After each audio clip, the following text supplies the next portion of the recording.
From Hollywood, it's time now for...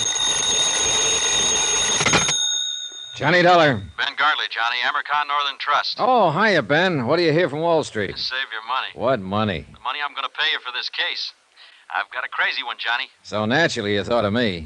Nothing personal. Look, it's a trust setup. Cumulative endowment insurance rider.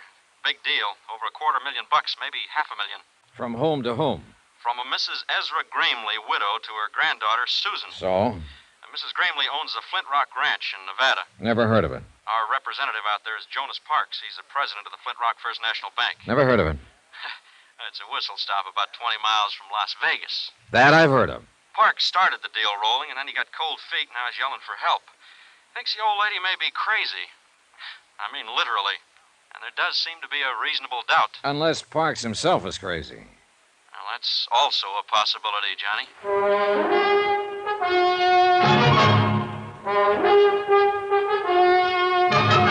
Tonight and every weekday night, Bob Bailey in the transcribed adventures of the man with the action-packed expense account, America's fabulous freelance insurance investigator. Yours truly, Johnny Dollar.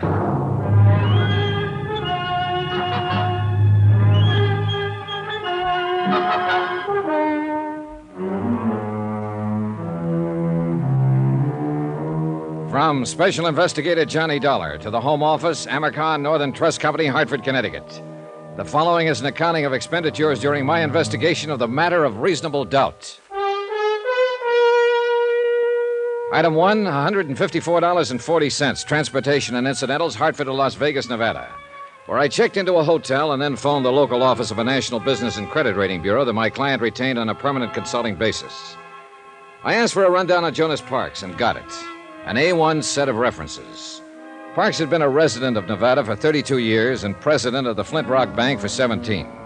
He was regarded locally as a cautious investor, a prudent financial advisor, scrupulously honest, and as sound as a dollar. A silver dollar. Crazy? Hardly. Item 2, $32.50. Deposit and first day's rental on a drive-it-yourself hired car. Mileage, Las Vegas to Flint Rock, 23.6. Itemized building appraisal, Flint Rock. 3 bar casinos, all needing paint. 1 restaurant, 1 general store, barber shop, garage, welding shop, railroad depot, also needing paint. 4 dwellings, and of course 1 bank. Jonas Parks, president. What can I do for you, young fellow? Well, my name is Dollar, Mr. Parks, Johnny Dollar. I'm a special investigator for Amercon, and I'm here in regard to the Gramley Trust case. Oh, yes. Well, I'm mighty glad to know you, Mr. Dollar. And I don't mind telling you I'm glad you got here. Oh? Here, pull up a chair. Okay, thanks. Sit down. It's been a real odd day. Funny-looking clouds hanging off there toward the river. Yeah, I noticed them driving out from town. Storm clouds, that's what they are. This time of year? Son, in this neck of the woods, it can happen any time of the year. Cloudbursts come up just like that, and they're over just as fast. Uh-huh, that's very interesting. You're a hypocrite, young fellow. What makes you think so? You didn't come clear across the country to hear a dissertation on desert storms, so stop sitting there trying to pretend you're interested. Whatever you say, Mr. Parks. Matter of fact, you weren't even half listening to me. No, as a matter of fact, I wasn't. Well, what were you doing then? Looking you over, sizing you up. Come to any conclusions? A couple. Such as? Well, in the first place, I'm inclined to discard the theory that you're crazy. That what they told you in Hartford? Well, they figure one of you is, either you or Mrs. Gramley. They do, eh? And what is your second conclusion? That you were sitting there sizing me up. You're right. I was. Come to any conclusions, Mr. Parks? Yeah. One, Such as? that we'll probably get along together all right, you and me. Good. Then suppose we Right. get down... The Gramley case. Oh, no wonder they thought what they did. Maybe they're right. Maybe we are crazy, both of us. Well, as I understand it, Mrs. Gramley wanted to set up some kind of insured trust for her granddaughter. You started the proceedings for her, and then stopped cold and called for help. Yes, that's about what happened. Well, why? Was she financially unable to carry out the deal? Of course she's able. I wouldn't need any outside help if that was the problem. She's been banking with me for mighty near 20 years. Then is she mentally incompetent? Sarah Gramley is as sane as... Well, at least I've always figured she was. But confound it, Mr. Dollar, there's something wrong out at that ranch. Oh, what do you mean? I don't know what I mean. Well, if you don't. I mean, it's mostly things you can't put your finger on. Little things that add up, finally. Add up to what? I don't know. It's just a feeling, kind of a... A hunch? Is that what you mean? Yes, if you want to put it that way. So I brought you clear out here from Hartford on a hunch. Go ahead, say it. Relax, Mr. Parks, relax. I've had hunches of my own. And sometimes the horse is one. But I don't even know why I think something is wrong. All right, what's the setup out there at the ranch? What's the background? Mrs. Gramley is a widow. Her husband died about 14 years ago, and she stayed on afterward and ran the ranch. Of course, her son Ed and his wife were there with her until 3 years ago and done most of the work. And they moved out 3 years ago? No, they were killed in an automobile accident. This girl, Susan, that Mrs. Gramley wanted to set up the trust for, is their daughter. She's going on 17 now. Then the two of them live there alone. No, there's another couple, Walter Gramley and his wife, Hilda. Walter's Mrs. Gramley's nephew. Sort of manages the ranch. Does a pretty good job of it, too. Mm-hmm. Then that's the whole family. Mrs. Gramley, her nephew Walter and his wife, and her granddaughter Susan. That's the family, for better or worse. Mr. Parks, do you even have any idea as to what might be wrong? Not the slightest. You're on your own, son. Well, how did this trust business start? How did it come about? Miss Gramley came into town one day about 2 months ago and sprung it on me out of a blue sky. First time she'd been in town, nearly a year. Did she say why she wanted to set up the trust? No. She says it was nobody's business but her own. She's changed a lot in the last year. She's not herself anymore. And the trust was intended in its entirety for her granddaughter Susan. That's right. Within the next 3 years, she wanted the whole estate transferred to the girl. Did Susan know about it? According to Mrs. Gramley, nobody knew about it, and she didn't want anybody to know. All right, then. You started the ball rolling, and then you stopped it. Her nephew, Walter, came in to see me last week. He knew something was up, and there was no use trying to lie to him. When I told him what she was doing, he said that she would never go through with it. So? Oh, I went out to the ranch to see her, laid all the cards on the table. I told her what Walter'd said. Oh, what was her reaction? She said maybe he was right. Maybe she wouldn't go through with it. Then she started rambling, not even making sense, talking about the auto accident and her son's death. But before I left, she told me again that I should keep pushing the trust, get it set up. So you called for help? I called for help. Well, I guess I'd better go talk to the lady. That's not going to be so easy. Why not? Walter won't let a stranger on the place. You mean he's holding her captive? No, I think he believes she's losing her mind and he's trying to keep it quiet.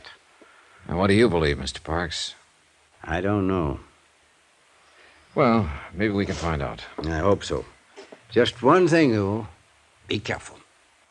Of what? I don't know. Jonas Parks had one other suggestion, that I pretend to be a special investigator for the Cattlemen's Association. I agreed to try it. 4 miles from Flint Rock, the narrow ranch road left the plateau and began climbing up through the broken bluff country. 1.5 miles from the ranch house, I pulled out the choke, flooded the engine, and let the car cough to a stop, the old out-of-gas gimmick. And about 10 minutes later, I was wishing I'd thought of some other plan.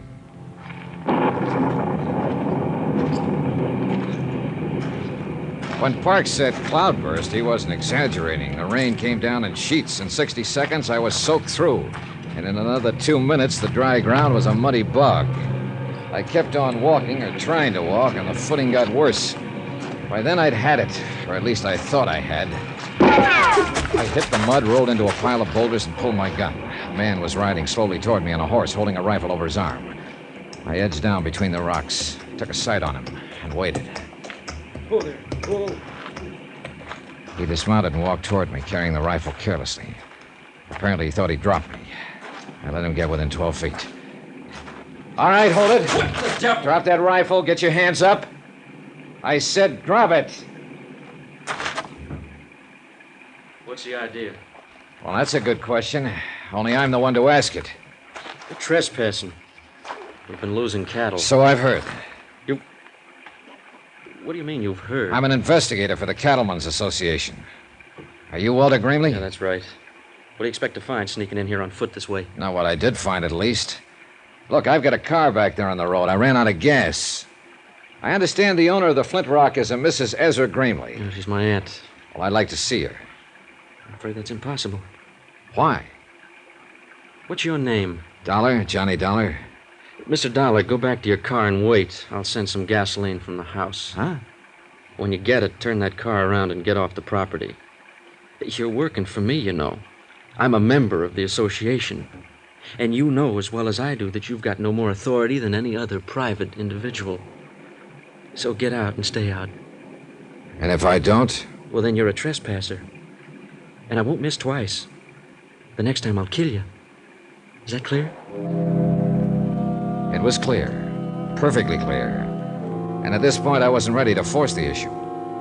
So I conducted an orderly, strategic withdrawal, and short I went back to the car. The rain stopped before I reached it. And a few minutes later, a station wagon came lumbering down the road from the ranch and braked to a stop a few yards away. The girl who came toward me carrying a 5-gallon gasoline can was a living little doll, a daffodil, as perky and bright as a brand new penny. Hello there. Hi.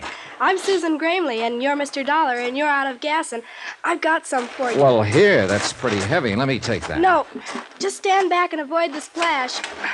I'm an old hand at this. In fact, I'm a chronic empty tanker myself, and What's the matter? Out of gas, are you? Big deal, huh? That tank is almost full. Yeah, well, there's no use lying to you, I suppose. Nope, I'm too smart. I see. Another thing, you're not with the Cattlemen's Association, Mr. Dollar. I'm not? Nope. I think you're here to dig up the past because of what has happened and what might be going to happen. All of that, huh? Yep. And you know what? I think it's just fine and dandy. You do? You bet I do. I loved my dad. I loved him more than anything. They knew what he always did when he got mad. Sure they knew. I figured it out a long time ago. Like to tell me about it, Susan? You'll find out, Mr. Dollar. I think you're the kind of a man who smashes into things, right into the middle, and breaks them wide open. Be careful, though. Oh? Because you know something? You're smashing into a bomb.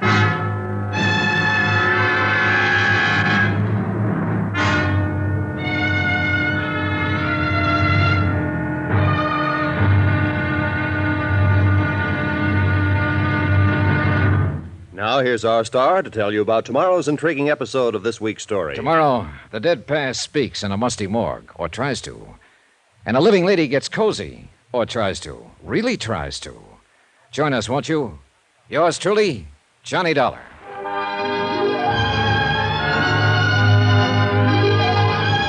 Yours truly, Johnny Dollar, starring Bob Bailey, is transcribed in Hollywood. Written by Les Crutchfield, it is produced and directed by Jack Johnstone.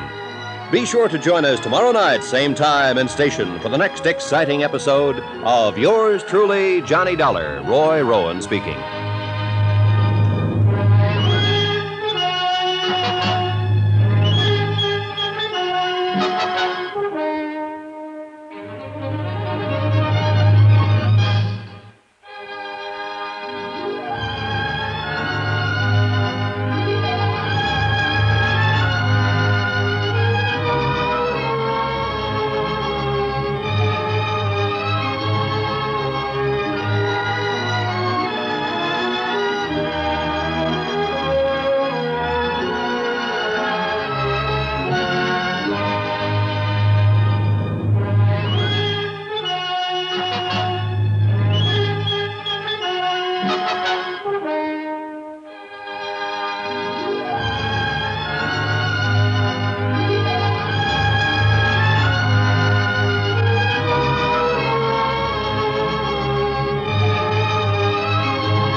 From Hollywood, it's time now for Johnny Dollar. Jonas Parks, Mr. Dollar, the Flint Rock Bank. Yeah, I know. The man who warned me. How's that? You said it would be tough to get into the Gramley Ranch. Well, I got rained on, shot at, threatened, outsmarted by a 16-year-old girl, and I still didn't see Mrs. Gramley. You aiming to give up? For tonight, yes. I'm busy trying to dry out my bones over the heat from a triple brandy. Well, I'm going out to see Mrs. Gramley in the morning. I'll try to fix something up. Yeah, do that, will you? And something else, Mr. Parks. That auto accident 3 years ago when Susan's parents were killed. What about it, Mr. Dollar? You know what about it. The dead past is always with us. You go see Will Connors there in Las Vegas. He runs the Ford County Weekly Tribune. Tell him I sent you. And be careful. Once again, Mr. Parks, careful of what? I still don't know.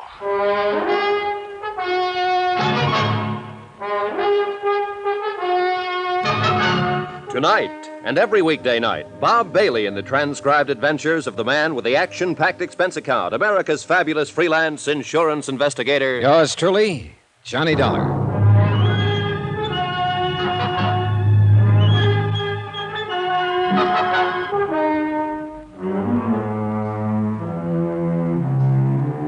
From Special Investigator Johnny Dollar, location Las Vegas, Nevada. To the Home Office, American Northern Trust Company, Hartford, Connecticut. Assignment, the matter of reasonable doubt. Expense account continued. Item 4, $7.25. A triple wasn't enough, so I bought the whole bottle and took it up to my room. I was bushed, and not just from being caught out in a desert cloudburst. Mrs. Gramley, elderly widow, owner of the Flint Rock Ranch, wanted to set up an insurance trust and convey all her holdings over to her 16-year-old granddaughter, Susan. Her only other heirs were her nephew, Walter, who managed the ranch, and his wife, Hilda. Jason Parks, my client's local representative and respected president of the Flint Rock Bank, had started proceedings, then got cold feet and dropped them. Why? He didn't know. Just a hunch. Something was wrong. He'd called for help. And I was that help. Total results so far, 0. I put the cork in the brandy bottle and went to bed.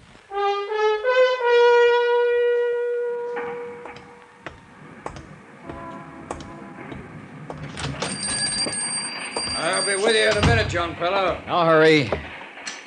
The Weekly Tribune, like 1,000 other Weekly Tribunes across the country.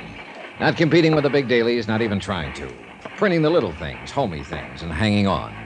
One-man office, editor, publisher, reporter, proofreader, and at the moment, linotype operator. A guess, of course, but the man at the linotype looked as though his name just had to be Will Connors. My name is Will Connors. What can I do for you? I'm Johnny Dollar, Mr. Connors. Jonas Parks out at Flint Rock suggested Yeah, Jonas called me this morning, said you'd probably be in. Glad to know you. Thanks. Same here. He said you'd most likely be asking all sorts of crazy questions. And I was to, well...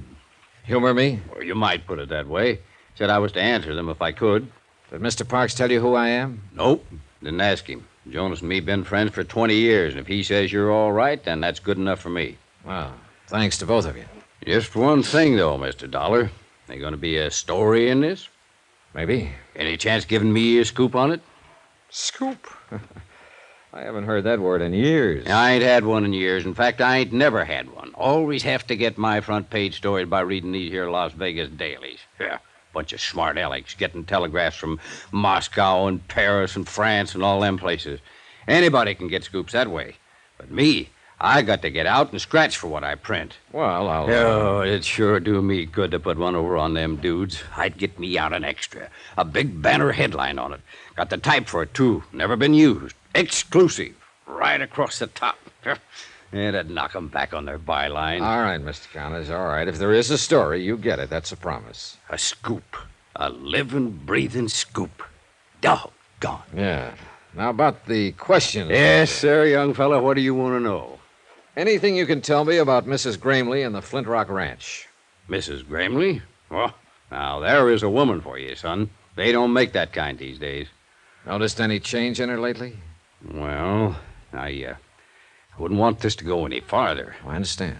And I guess it depends on what you mean by lately. I ain't seen her but twice in the last year. They don't allow no visitors out there anymore. So I found out yesterday her nephew took a shot at me with a rifle. You don't say. My, they are getting clannish. Do you know of any reason for him acting that way? Yeah, there's something funny going on out that ranch. What, for instance? Couldn't say. But like I was telling you, I've only seen her twice, and she was different somehow. It was like she was, well, breaking up, sort of. Scared of something? Maybe. I don't know. Of a nephew by any chance? Walter? Well, I'd say he acts about as scared as she does, or as upset, at least. Maybe they're both scared of something. What about the granddaughter, Susan? Is she scared, too? Not that one. Oh, she's strange enough, all right. But the old Nick himself wouldn't scare her none. What do you mean she's strange enough? You met her, Mr. Dollar? For about 3 minutes yesterday afternoon. That's long enough. How'd she strike you? Well, it was one of the most honest kids I've ever met. Or else the cleverest. Yeah, that's about the size of it. Which do you think? Beats me. I've known her since the day she was born. Yes, sir, it's quite a family, including that fancy wife of Walter's. Hilda? What about her? Well, let's just say she's too much for him. You follow me, son? Yeah, I think so. Well, they're all worried. They're on edge. Either about the same thing or different things. They're pushed. They're driven. You can feel it. There's a pressure out there, and anything can happen. Maybe it already has. Hmm? Maybe it happened 3 years ago. What do you mean? There was an auto accident 3 years ago, and Mrs. Greenleaf's son and his wife, Susan's parents, they were killed in it. Well, I've got the morgue files here. I wrote it up pretty complete when it happened. Yeah, I'll want to look through those files later. But right now, you want the story behind the story. If there is one. Well, if there is, I don't know it. I think you would, if anybody would, being a newsman. Well, as far as I know, it was just an accident. Well, how'd it happen? Well, it was on the road to the ranch, up there where it winds through the bluffs. It was raining, pitch black. There'd been an argument back at the house. Well, they had a lot of arguments, I guess. But anyway, Hilda got mad and left, and took her car and headed for town. And a while afterward, Ed had all he could take, and he run out, too, and jumped in his car. Susan tells me that was a habit of her father's whenever he lost his temper in an argument. Yeah, he'd always get in his car and drive like a demon till he got over it. She also made a kind of a strange remark. She said they knew about it. Now, what do you mean by that? Well, I guess you'll have to ask Susan what she meant. All right. So Ed jumped in his car that night. Yeah, and Mary went with him, trying to calm him down, I guess. So he come around that curve. He must have been doing 60, skidding, half out of control. And there was Hilda's car parked on the curve right square in his headlights. Just smashed right into it at full speed. Both cars rolled over the bank, caught fire, and burned up. Him and Mary were dead before the car stopped. How did Hilda get out of it? She wasn't there. She had a flat, left her car parked, and started back on foot. I see. She was lucky, that's all. She sure was, Mr. Connors. Real lucky.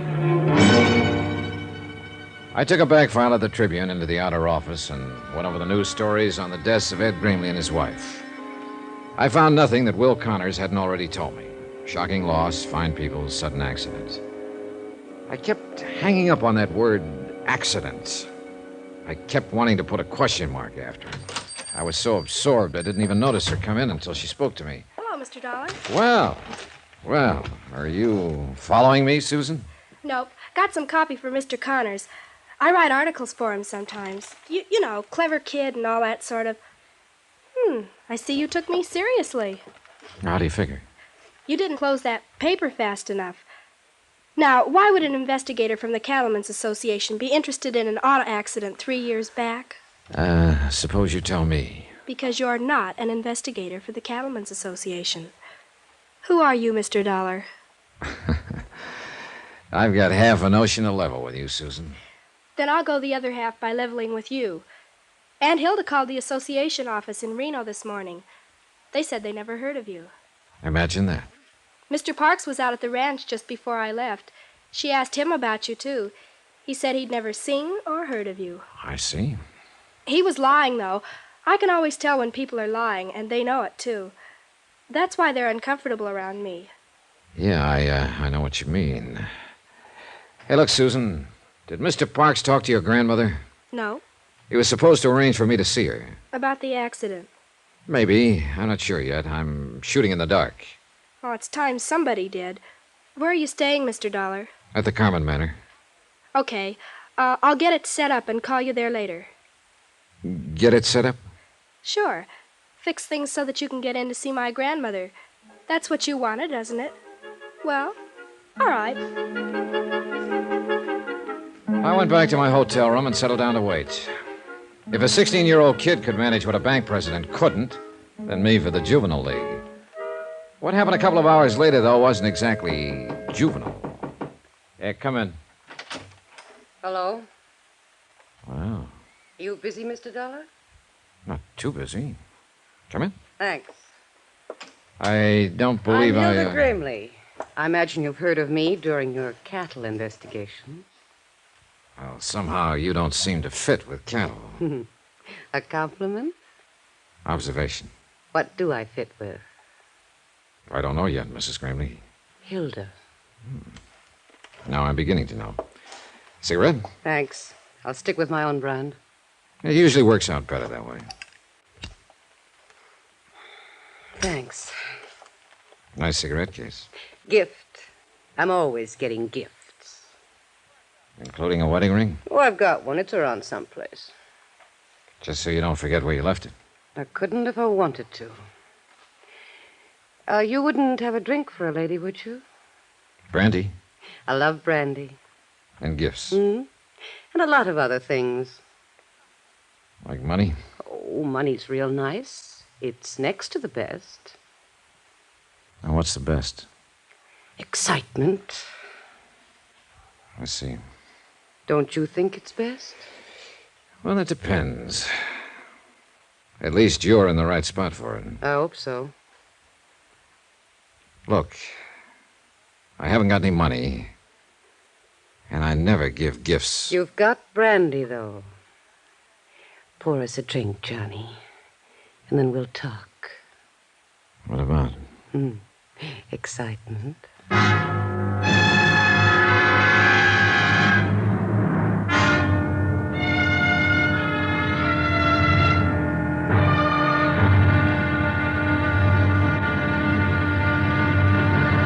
Now, here's our star to tell you about tomorrow's intriguing episode of this week's story. Tomorrow, a worried old lady shows her mettle, a gambler shows his hand, and the game gets tense, tight, and a little bit frightening. Join us, won't you? Yours truly, Johnny Dollar. Yours truly, Johnny Dollar, starring Bob Bailey, is transcribed in Hollywood. Written by Les Crutchfield, it is produced and directed by Jack Johnstone. Be sure to join us tomorrow night, same time and station, for the next exciting episode of Yours truly, Johnny Dollar. Roy Rowan speaking.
From Hollywood, it's time now for...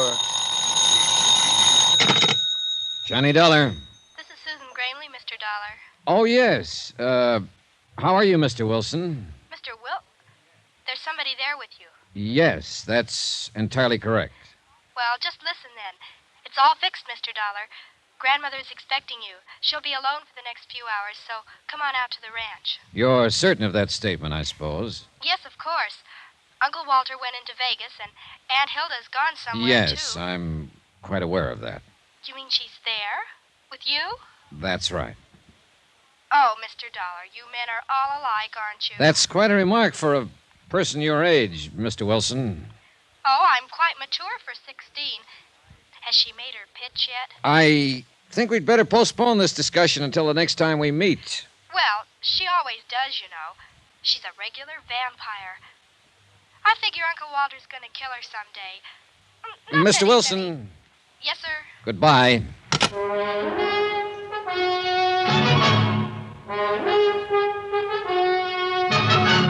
Tonight and every weekday night, Bob Bailey in the transcribed adventures of the man with the action-packed expense account, America's fabulous freelance insurance investigator. Yours truly, Johnny Dollar.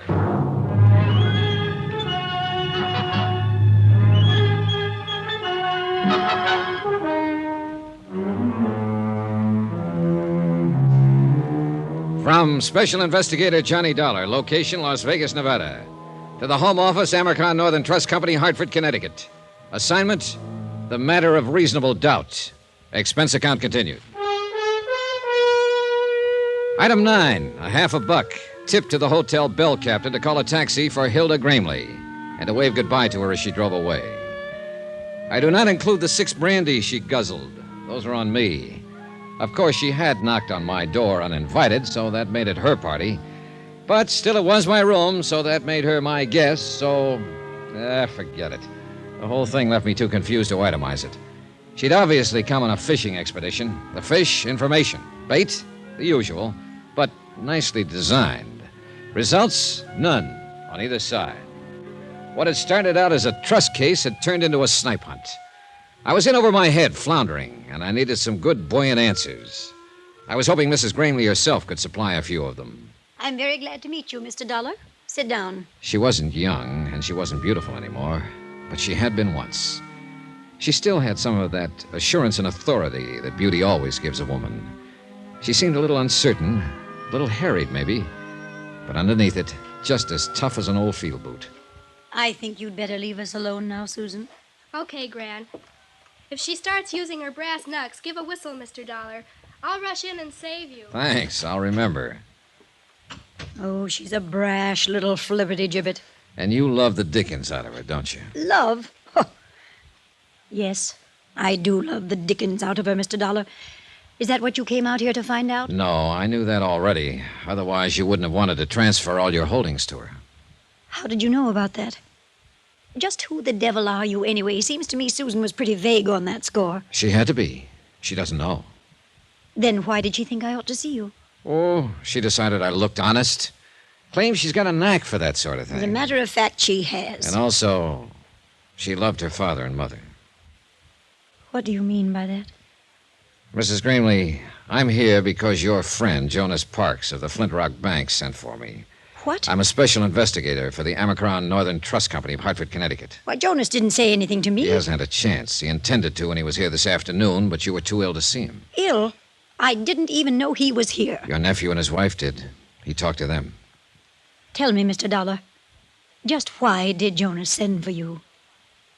Because he thought you might be losing your mind. Oh, he did he? Huh. Are you? Well, if you thought so, you wouldn't have said it so bluntly. Right. I don't think so. Well, what made Jonas think it? You asked him to set up an insurance trust for the benefit of your granddaughter, Susan. Apparently, the intent was to convey your entire estate to her over a period of 2 to 3 years. What's so crazy about that? Nothing at all, so far as that part of it was concerned. But it didn't stop there. After he got the proceedings started, you turned skittish on him, started to flutter. Well, Jonas is a fool. He is not a fool, and you know it. He's been your friend for 20 years. He's completely trustworthy, conscientious, and he has your best interests at heart. Huh. How much is he paying you to say things like that? Nobody is paying me but the Amercon Trust Company, and furthermore, you know it. All you're doing is trying to dodge the issue. Young man, I'm not accustomed to being talked to this way. Then you can look at it as a refreshingly novel experience. You sound like Susan. And an experience you don't entirely dislike. Presumptuous whelp. Maybe. Are you married, Mr. Dollar? No. What a pity I'm not 30 years younger. What a pity I'm not 30 years older. Oh, thank you, sir. And now let's stop scratching each other's backs and get to the point. All right. Jonas is a fine man. No doubt he did have reason to get upset. These past months have been... Well, I suppose I haven't seemed like myself at all. Why is that? Oh, you're like a bulldog with a bone, Mr. Dollar. Careful how you talk about your might-have-been lover. What has been wrong these past months? Maybe I am losing my mind. Because actually, nothing has been wrong. I don't agree. I think something is wrong right now. Then why don't you tell me about it? All right, I will. Apparently I'll have to if we ever expect to get anywhere. All right, some months ago you stopped going into town, stopped having visitors. Then you decided to get rid of your estate, turn it over to Susan. When your nephew, Walter, heard about it, he implied to Jonas Parks that you were losing your mind. Then you yourself started to back down on the idea. Why? Was Walter putting pressure on you? Not exactly. What were you scared of, Mrs. Gramley? It's got something to do with Walter and Hilda, right? Sit down. Almost a year ago, I discovered that the two of them were stealing me blind. Tampering with the ranch accounts, forging signatures, all sorts of ways. Why didn't you take it to Jonas or to the police? Because I didn't believe it at first. By the time I was absolutely sure, they'd cut the ground out from under me. So you tried to convey the property to Susan secretly? Yes, until Walter learned what I was doing. Who's the push in that pair? Who's got the brains? Why, she has. Walter doesn't even have the gumption to get in out of the rain on his own. Uh-huh. Then she must have been the one who planned the auto accident. And he went along with it, of course. What auto accident? 3 years ago, when your son and his wife were killed on the road to... Oh, I'm sorry, Mrs. Gramley. I supposed you'd already guessed it. Guessed? What? That it was probably murder. An old lady, tired and lost, seeing herself surrounded by enemies, living in fear. But she at least knew one thing, that she wasn't alone now, that somebody else believed her and was on her side. Don't worry about her, Mr. Dollar. She'll be all right. Well, she had quite a shock, Susan. She had to know sometime. Oh, it's not a matter of no, exactly. It's only suspicion. All right, you go to your church and I'll go to mine. But I know Walter and Hilda murdered my parents. And I think you know it, too. Well, call it a real strong suspicion, then. So what are you going to do about it? What do you suggest I do about it? Advise my elders? I'm only a helpless young female. You're about as helpless as a mongoose with a cobra. Flattery? No, just a statement of fact. Say, look, what do you think they've been doing with the money they've cheated your grandmother out of? Oh, that's easy. Uncle Walter gambles. And gambles and gambles. And loses and loses? Uh-huh. He's not real bright, you know. Where does he do this? Different joints in Vegas? Oh, just one, mostly. A club called the Lead Balloon, and the name figures. Any special reason he hits that particular club? I think it's the only one that'll take his IOUs. The owner came out here to collect a couple of times. Happen to know his name? Sure, I got big ears.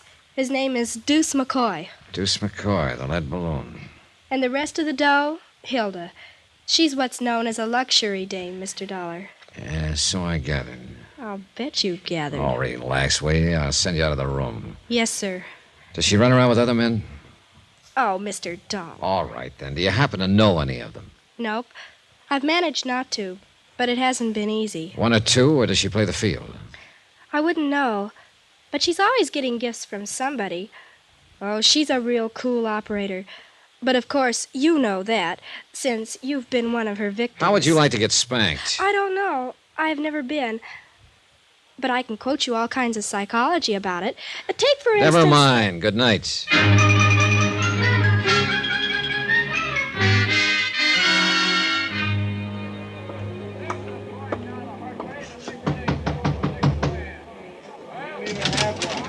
Yeah? Your name McCoy? Deuce McCoy? Yeah, that's right.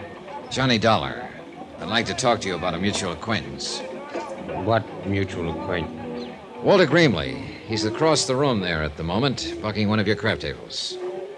Come on in, Dollar. Thanks. right. Now, what about Gramley?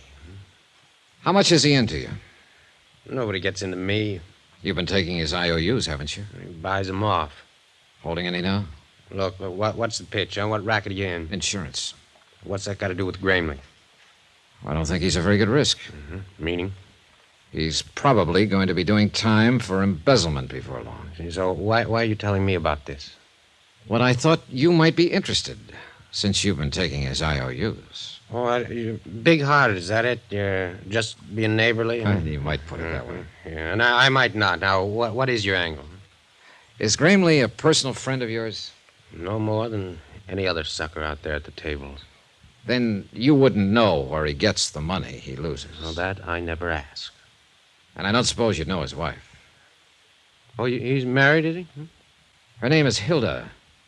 She likes gifts and brandy and money and excitement. Then I hope she manages to find him. Whoever she is. Oh, she does, one way or another. We all got our problems, darling. Yeah, but some of us more than the others, right, McCoy? You through speaking your piece now, huh? Not another word to say. Well, then I don't want to rush you, but... Hey, that's a nice cigarette case. Platinum, isn't it? I wouldn't know. It's not yours? Somebody left it at the table. Somebody, huh? Then you don't know who it belongs to. If I did, I'd give it back. Then I'll save you some trouble, Mr. McCoy. I do know who it belongs to. What makes you think so? Because I saw it earlier today. It belongs to Hilda Gramley.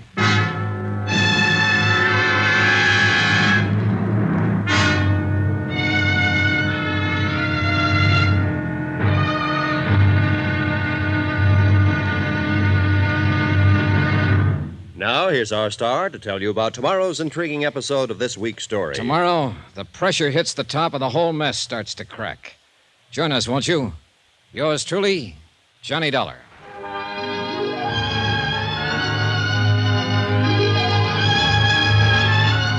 Yours truly, Johnny Dollar, starring Bob Bailey, is transcribed in Hollywood. Written by Les Crutchfield, it is produced and directed by Jack Johnstone. Be sure to join us tomorrow night, same time and station, for the next exciting episode of Yours truly, Johnny Dollar. Roy Rowan speaking.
From Hollywood, it's time now for...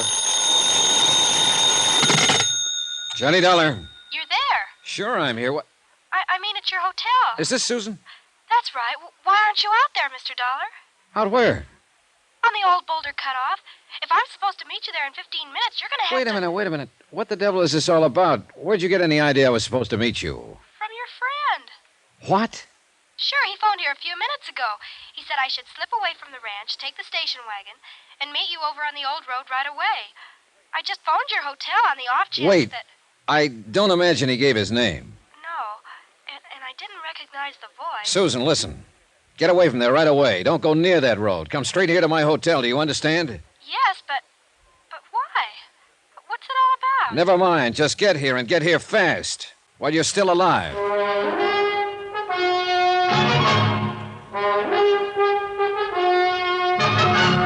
Tonight and every weekday night, Bob Bailey in the transcribed adventures of the man with the action-packed expense account, America's fabulous freelance insurance investigator. Yours truly, Johnny Dollar.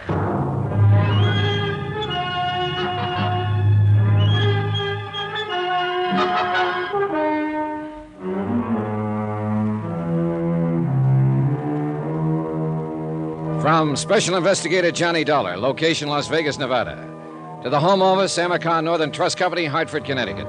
Assignment, the matter of reasonable doubt.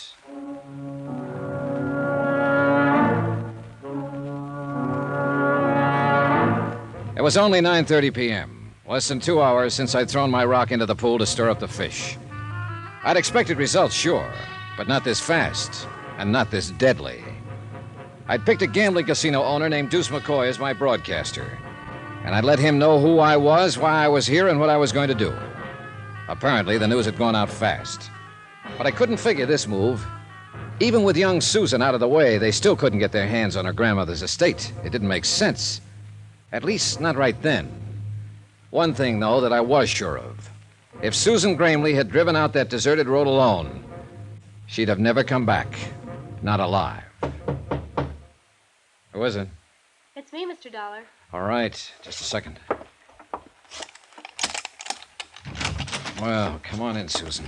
Thanks. I guess it's I, though. I mean to be correct. I don't care whether it's I or me, just as long as it's you. Say that again? Oh, skip it. You have any trouble? I missed the green light at Fremont and 5th. Anybody follow you from the ranch? Nope. Who was there when you left? All of them. Uncle Walter and Hilda had just come in. Together. Can you beat it? Well, then it wouldn't have been Walter who phoned you. Oh, not him. He's got a kind of a sneaky undertone. I'd have recognized him right away. And you didn't recognize the voice on the phone? No. He didn't say much, just that he was a friend of yours, and you wanted me to meet you right away, so I said okay, and he hung up. I see. Well, maybe you do, but I don't. Oh, what did you mean when you said, get here while you're still alive? I wish I knew. Look, Susan, that phone call wasn't just a practical joke. Then you do know. I know somebody was trying to get you out on that desert alone tonight, and they weren't trying it just for laughs. You mean they... I mean the luckiest thing you ever did was to pick up that phone and call this hotel. But why, Mr. Dollar? Why would anybody want... That's what I don't know. I don't see what they'd hope to gain by it. They know the trust hasn't been set up yet. Your grandmother's still in control of the property, not you. Look, excuse my ignorance, but I don't think I know what you're talking about. Well, maybe it's time you did, since you seem to be right in the middle of it now. Look, your grandmother decided to set up an insurance trust and convey all her holdings over to you. To me? Gran was going to do that. Jonas Parks at the Flint Rock Bank started proceedings, then got cold feet.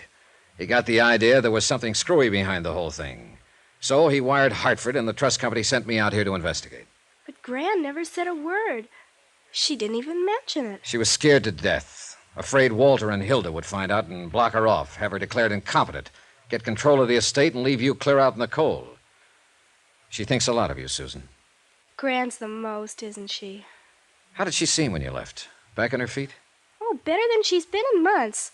More relaxed. I guess she's counting on you, Mr. Dollar. Yeah, well, I wish I could be sure she could. Look, that phone call I got, if Uncle Walter and Hilda weren't behind it, then who was? Oh, I don't know.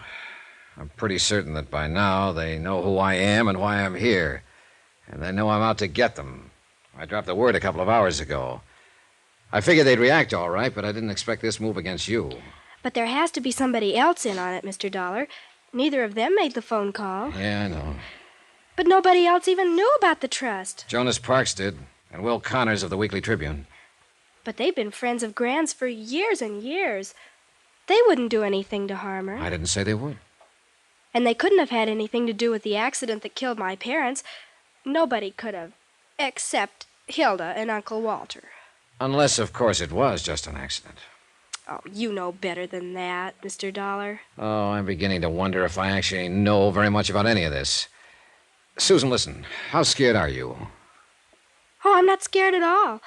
I'm just bewildered, I guess. Good. Then you won't be afraid to stay here alone for a while. Of course not.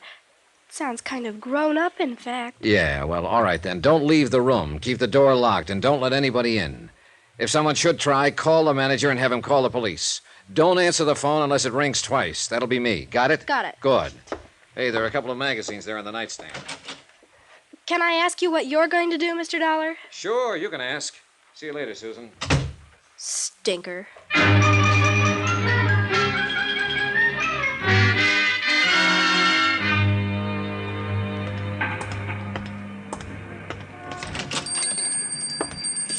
Evening, young fella. I kind of hoping you'd drop around. Wasn't sure I'd find you here, Mr. Connors, this time of night. Oh, the paper comes out tomorrow, Mr. Dollar. Oh, sorry, I didn't know. I always stay around late the night before press day, just in case a big story breaks. Sure. Got to be here, to break down the front page and remake the galley and all. Them's technical terms, of course. Oh, I see. Yeah, I was kind of hoping you might have a story for me by now. Maybe that scoop we was talking about? Nope, not yet. Well, I can hold the press until 9:30 a.m. in the morning, but that's the last doggone final 0 hour. And a minute later, come calamity, cataclysm, or high water, the Tribune has got to roll. Yeah, sure. Well, maybe you'll have your scoop before 9:30, Mr. Connors. You mean you're working on a clue? Check. Hot dog. Yep, you said it. You getting close to the denouement? To the what? Denouement. Yeah, that's a technical word. That's when the detective always pounces. Oh, yeah. Well, I'm not about to pounce at the moment, Mr. Connors. Yeah, well, keep your voice down, son. Why? There's nobody else here. You never know on this kind of a case. Well, let's take a chance. All right. I'm game if you are. Good. I've got a couple of questions I'd like to ask you. Shoot, son. You know anything about a gambler named Deuce McCoy? Owns the Lead Balloon Casino over across town? Well, I know who he is, all right. He don't own it, though. He just runs it for a syndicate. Works on a salary, you mean? Salary and percentage, I reckon. He ain't getting rich on it, though. Not the way he lets it get away from him. On what? Just 2 words, son.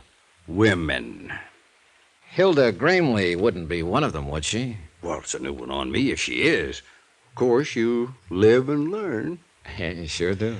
Yeah, and be right cozy if something like that was going on. Her husband spends half his time in McCoy's place. Yeah, I know. You figure Deuce McCoy's tied in on this Gramley thing? I don't know. You want to do me a favor, Mr. Connors? Well, just sing it out, young fella, with the scoop. Well, listen, young Susan Gramley is in my room over at the hotel. You don't say so. Well, but Never mind, it's a long story. I hate to have her there alone. So how about going over and babysitting for a while? Sure, I'd be glad to. All right, I'll phone her first so she won't lay you out with an ashtray. And I'll keep in touch with you. If there's a story, you'll get it. Meanwhile, clam up. Right. I'll see you later. Yeah, do you pack a gun, Mr. Dollar? Sometimes. Why? Deuce McCoy does, too. All the time.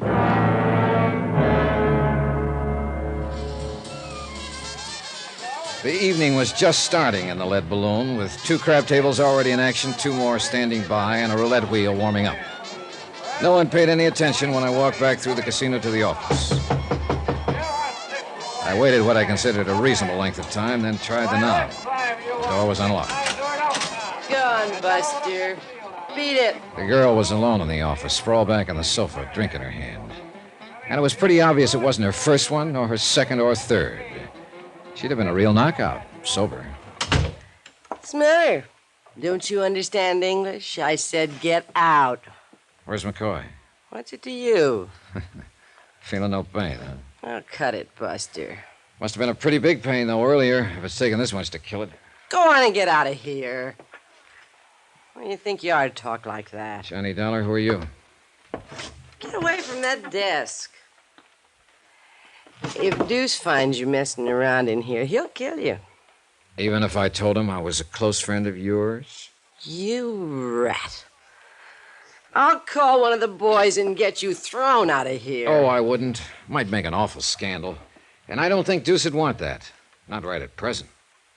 What are you talking about? Oh, come now. You're in it too, aren't you? No, you're not with the police. I know them all. You're FBI. Oh, what makes you say that? Look, if Deuce is in a jam, I don't know anything about it. What's your name? Nicky. Nicky Vernon. All right, Nicky, sit down and relax. Whoops. Now, where's Deuce McCoy? Think if I knew I'd be sitting here by myself, lushing it up? I suppose you were McCoy's girl before Hilda Gramley cut you out. Cut me out nothing. That rotten little sneak's been asking for it, and I'm about ready to give it to her, Was she too. here this evening? You see any blood on the rug? Just let me catch that dirty Shut little... up, Nicky, and sit down, will you? Now, what about Walter Gramley? Was he here? Yeah, earlier. He was here in the office for about an hour. I don't know what they talked about. Deuce made me get out. And Deuce left right afterwards? Oh, half an hour or so. He had to wait to make a phone call first. I see. Well, if you're smart, you'll forget him, Nicky. I've got a hunch he's not coming back. It's her. He's gonna go off with that dirty... Knock it. He's going off because he's in a jam. That's one thing you were right about. And by now, he must know the whole thing is falling apart. I think he'll try to run for it. I ought to kill that dame. Why? Why don't you throw away that bottle and forget about him? He's no good, Nicky. You know that, don't you? Sure, I know it. Then why are you beating your heart out over him? You've never been a woman, have you, Mr. Dollar?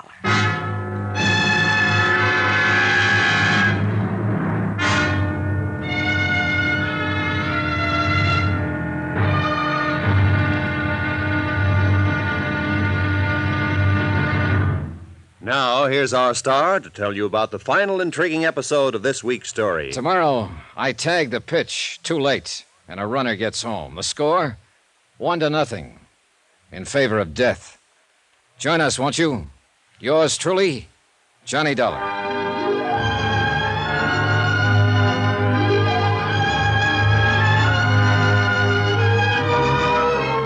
Yours truly, Johnny Dollar, starring Bob Bailey, is transcribed in Hollywood. Written by Les Crutchfield, it is produced and directed by Jack Johnstone. Be sure to join us tomorrow night, same time and station, for the next exciting episode of Yours truly, Johnny Dollar. Roy Rowan speaking.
From Hollywood, it's time now for... Johnny Dollar. This is Mrs. Gramley, Mr. Dollar. Oh, good. I understand you were trying to reach me. I just told your nephew, Walter, that if he didn't have you on this phone within 3 minutes, I'd be out there at the ranch with a posse of police. Oh, I'm afraid there's some mistake, Mr. Dollar. You see, I told Walter I didn't wish to talk with you. You what? I admire your persistence, young man, but... Are you saying this of your own free will? You're not being forced? How ridiculous. Who's there with you? Just my nephew, Walter, and his wife, Hilda. Sure, I'm coming out there, Mrs. Gramley. Mr. Dollar, you were sent out here from Hartford to investigate an insurance trust I was arranging for my granddaughter. Well, I've decided not to set up the trust, so there's no further reason to involve yourself in my affairs. Good night, Mr. Dollar. Hello. Hello.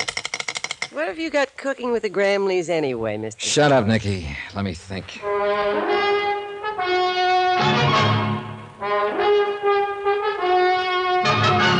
Tonight and every weekday night, Bob Bailey in the transcribed adventures of the man with the action-packed expense account, America's fabulous freelance insurance investigator. Yours truly, Johnny Dollar.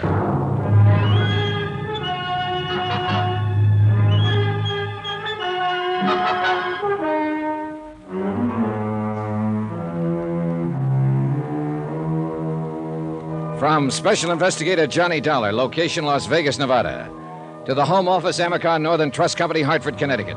Assignment, the matter of reasonable doubt. Expense account, final page. Item 12, 75 cents.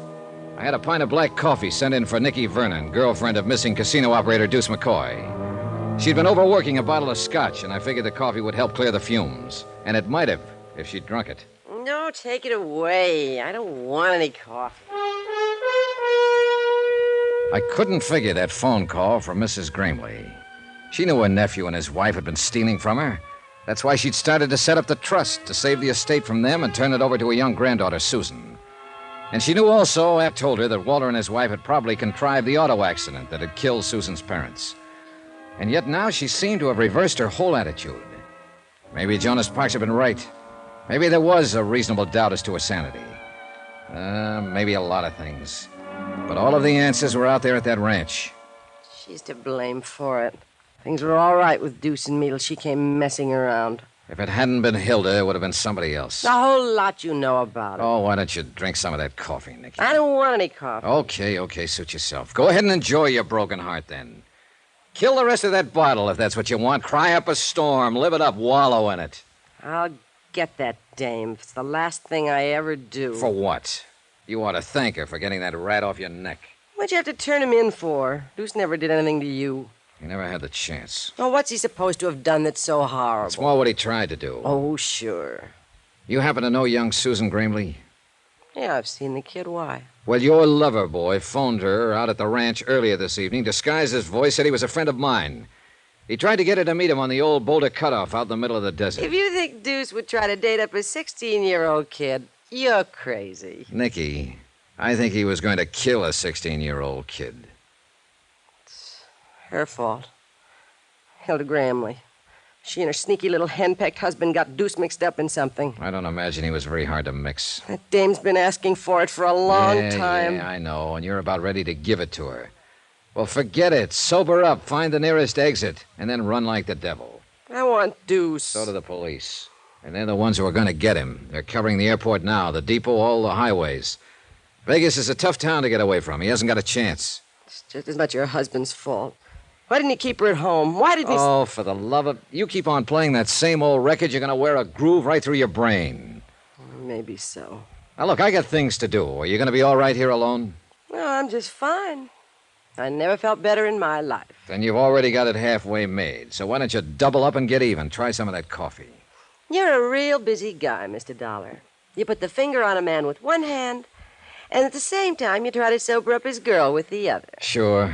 And if I had a broom, I'd sweep the office. Well, then why don't you go be busy someplace else? That's exactly the idea. All right, kid, you're on your own. Good luck, Nicky. Good luck? Huh. What do you care what kind of luck I have? Oh, I don't know. I picked up my car and drove out across the desert toward the Flint Rock Ranch. I couldn't quite imagine Mrs. Gramley being intimidated. The idea of Walter and Hilda standing over her, holding a gun at her head and making her say things against her will was pretty unbelievable. Faced with a threat like that, she'd probably say, shoot and be blasted. It just didn't make sense. Apparently, she really had reversed her field. But I had to hear it from her face to face.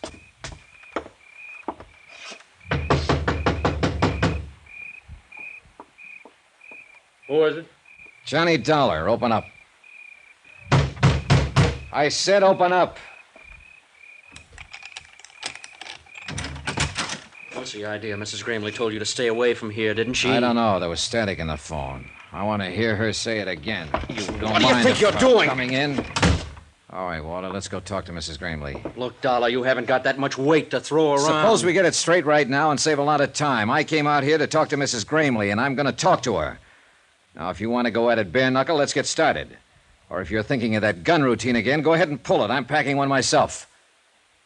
And if you're not going to make any kind of a move, then you just stand right there with your face hanging out while I go on in and talk. What's going on in here, Walter? Good evening, Mrs. Gramley. Dollar won't take no for an answer. He just forced his way in. I'm glad to find you looking so well. I thought I'd made myself clear on the phone, Mr. Dollar. Really? Come on, let's go on into the living room where we can all be more comfortable. Come back here. I must insist that you leave at once. Who was at the door?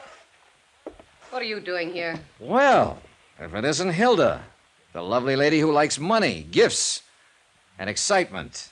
Fine. That's why I came out, to stir up a little excitement. I think you're taking a good deal upon yourself, Mr. Dollar. You know, I'm a little surprised at you, Mrs. Gramley. I thought you wanted me to follow the case through. There is no case. Oh? Since when? You heard what she said. That's what you came for. All right, now beat it. Down, Walter. Mrs. Gramley, are you telling me you're going to drop this whole thing, let this pair here edge you out and Susan along with you and take the whole estate? You can put any interpretation on it you like. Just as long as you leave this house at once, and please don't come back. You have no right to interfere. And what about your son and his wife? Have you forgotten that those two leeches there killed them? You're out of your mind. Am I? What do you think, Mrs. Gramley? Am I out of my mind? I'm afraid you are. My son and his wife were killed in an automobile accident. A terrible tragedy, but unavoidable. Sure it was. After Walter and Hilda here set it up. Will you please leave now? Have they threatened you? Is that it? Are you scared to talk? Because if you are, speak up. I imagine I can handle them. You're being quite ridiculous, Mr. Dollar. Will you now go, please? It beats me. It really does. If I hadn't... I'll answer it. Hello? Who? If that's for me, you better let me take it. They know I'm here. All right. Take it. Nobody's stopping you. It was Will Connors on the phone. He'd been keeping in close touch with the police, and he was calling to tell me what had happened. Deuce McCoy had been arrested. He'd been picked up at the airport trying to board a plane and was being taken to the city jail. I hung up the phone and told the three of them what Will had said. That touched off the fuse. Arrested? Deuce has been arrested? At the airport? I don't get it. But you will get it, Walter. Deuce will talk. He'll spill the whole thing. And I think we'll be able to make a case against you and Hilda even without Mrs. Gramley's testimony. Susan, was she with him? Is she all right? Mrs. Gramley, Susan has been in my hotel room with Will Connors for the last... So that was the hold they had over you. They told me this man Deuce had phoned her and tricked her into meeting him. Susan doesn't trick so easy. She called me Get and your hands up, Dollar. Oh, now it's a little late for a gun, Walter. You won't find it any easier to run than Deuce did. He's right, Walter. Let me think. There must be some way... Let you think. That's what I've been doing for the last 10 years, and you thought us right into this. Walter! The airport. You know what he was doing? He was running out. The kid didn't show. He knew something had gone wrong, and he was taking a powder. And not even telling me. There's no time now Left us here holding the bag. And now you say, let me think. Why didn't you think before? It was your idea, cutting him in on this. Oh, she's got a lot of cute ideas. Nicky. She's a real little brain. What the devil are you doing here? Slumming, Mr. Dollar. The door was open, so I walked in. You mind? Look, whoever you Look are. what, sucker. I've seen guns before. Why didn't you use it on them? When they were playing you for their number one patsy. What are you talking about? Deuce McCoy and that little sneak you're married to there. You mean you still don't know? She's lying, Walter. Don't you wish I was? They had you right in the middle, sucker. Deuce was taking it away from me on the tables, and little Hildy was getting it back from him after hours. I'll bet they got a lot of laughs out of it. Better hand over that gun, Walter. It's true, isn't it, Hilda? Of course not. Take a gun to him, huh? Well, maybe it's not too late. Walter, what are you going to do? Give me the gun, Walter. Sure. Why not? I don't need it now. He killed her. His own wife.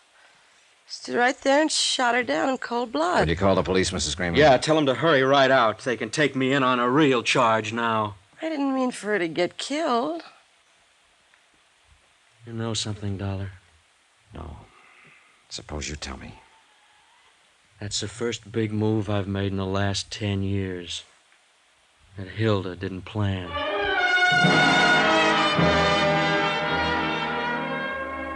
Expense account item 14, $305.20. Hotel and incidentals in Las Vegas and transportation back to Hartford. Expense account total, $596.45. End of account. Remarks? Well, I can't figure out why she had to go messing around that way when she already had a man of her own, her husband. Of course, it didn't amount to much, but not many men do. What'd you expect to find in this world? Pearls in all her oysters? A turkey in her soup? well, that was Nicky, and that's the report. And that's life. Come to think of it, though, what isn't? Yours truly, Johnny Dollar.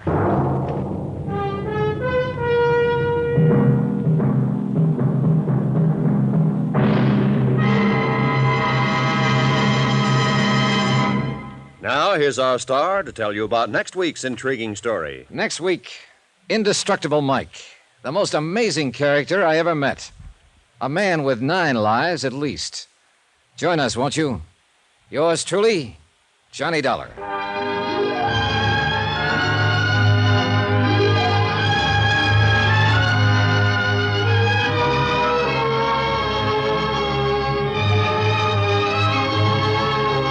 Yours truly, Johnny Dollar, starring Bob Bailey, is transcribed in Hollywood. Written by Les Crutchfield, it is produced and directed by Jack Johnstone. Heard in our cast were Susan Whitney, Richard Crenna, Jeanette Nolan, Forrest Lewis, Inga Adams, Paul Richards, and Gene Tatum. Musical supervision by Amerigo Marino and Carl Fortina. Be sure to join us on Monday night, same time and station, for another exciting story of yours truly, Johnny Dollar. Roy Rowan speaking.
From Hollywood, it's time now for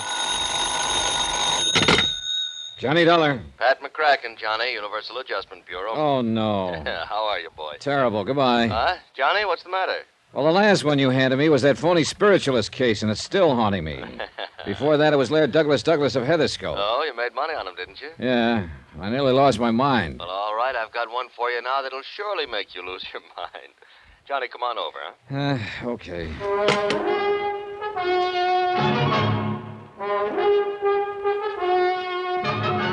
Tonight and every weekday night, Bob Bailey in the transcribed adventures of the man with the action-packed expense account, America's fabulous freelance insurance investigator. Yours truly, Johnny Dollar.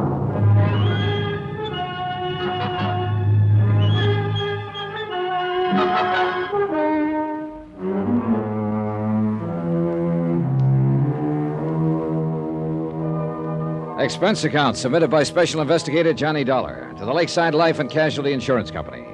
Following is an accounting of expenditures during my investigation of the Indestructible Mike matter.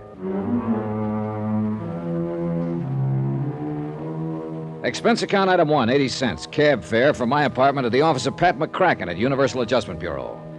Every one of the cases Pat had handed me lately had been rough. And if it weren't for the loot involved, which is to say Pat never really cracked down on my expense accounts, well, after all, I didn't have any other cases pending, so... Hi, Johnny. Hey, you're looking great. Sit down, huh? Cigarette? Or would you like a drink? Well, how are you, boy? Okay, Pat, let's have it. This one must really be bad. Why, Johnny, what makes you say a thing like that? You sure you wouldn't like just one little one? No, thanks. Now, come on, let's get to the point. What are you trying to get out of paying off on this time? You want the truth, Johnny? Nothing. Nothing at all. Just a favor for a friend of mine down in New York. Yeah, who? I want you to go down and see Peter Branson. Branson? Any relation to that worrywart Harry Branson of Philly Mutual? Well, his brother. Whoops! Get yourself another boy, Pat. No, Johnny, he's as different from Harry as day is from night. Well, he better be. That literal-minded, stick-in-the-mud Harry nearly drove me crazy on those 2 cases I handled for him. Pete is different as day is from night, honest. Now, will you see him? Expense account item 2, 21 even, train fare and all the incidentals I could think of, Hartford to New York. Item 3, 55 cents, taxi from Grand Central to Peter Branson's Lakeside Life and Casualty offices at 500 Fifth Avenue, where my worst fears were justified. That is correct, Mr. Dollar. I am not only Harry's brother. Don't tell me. You're his twin. Why, yes. How could you have guessed it? Oh, but now, wait a minute. Did you say you took a taxi for the 3 blocks over from the station? Yep. At least that's what goes on the expense account. Oh, dear, my brother was right. You are expensive, and yet he seems to have the utmost confidence in your abilities. Yeah, but now the amazing way in which you settled that case... Harry, Pete. Yes? What's the case that's bothering you? Isn't that interesting? I don't know yet. Tell me about it. I mean, you're starting to call me Harry because of my twin. Oh, yeah. Better tell me about the case. You know, a great many of our mutual friends... What? Oh, yes, of course. Michael Jeremiah Flynn, a terribly serious matter. If this sort of thing ever gets out of hand... Who's Flynn? John, he is a bum. Aren't we all? A regular, typical, movie-type version of a Bowery bum. So? And unfortunately, he holds a $50,000 policy. Well, he must have seen better days to carry that much insurance. Never, I'm sure of it. No human being could degenerate to such a state in a mere 47 years. And he looks and sounds like 67. Also, by the way, his policy is only 2 months old. Well, what's happened? Somebody knocked him off? No, but I am sure somebody is going to. Well, then why did you insure him? It was Martha who was really responsible. Who's she? Martha Ingersoll, the girl I had working for me here in the office at the time he applied for the policy. I was out sick for a couple of weeks, and I'm afraid that when I came back, I did not pay sufficient attention to the application she'd accepted. At least so far as Flynn's policy is concerned. You better tell me about it. Oh, of course, he passed his medical all right, though heaven knows how. And his cash payment of the premium was all right. Yes, cash. But I still should have investigated myself before allowing the policy to be issued. Look, you still haven't told me what's wrong. Now, of course, it's too late. Pete. Oh, of course. Well, it's simply this. The home address that we have for him has turned out to be the Glad Hand Rescue Mission, just off Fulton Street, near the Fulton Market. Yeah, biggest fish market in the world, isn't it? Well, yes. A fascinating place. Ships loaded with fish from all the 7 seas, colorful characters speaking a dozen different tongues. Yeah, well, I'm sorry I interrupted what you were saying about that's Michael. all right. That's all right. I'm quite a connoisseur of seafood, you know. Real epicure, if I do say so. Have you ever tasted Boston scrod? Yeah, sure. Now, let's get back to the case. Oh, yes, Michael Flynn. Michael Flynn, that's right. Well, Mr. Dollar, John, it's simply because of what's happened before that I'm so worried about this one. After all, $50,000 is a sizable policy. And what has happened before? The same thing, so you can see. Harry, Pete, I can't see a thing. John, it's like the Angus Cormack matter back in 47, like the old Mother McCrary affair that happened. Trying to tie Peter Branson down to the facts of the case was exactly like trying to tie his brother Harry down, only more so. I had to keep reminding myself that all of Harry's assignments had paid off handsomely for me and keep hoping the same would be true of his brother. 3 separate times in the next 15 minutes, Pete launched forth on the Epicurean delights of seafood.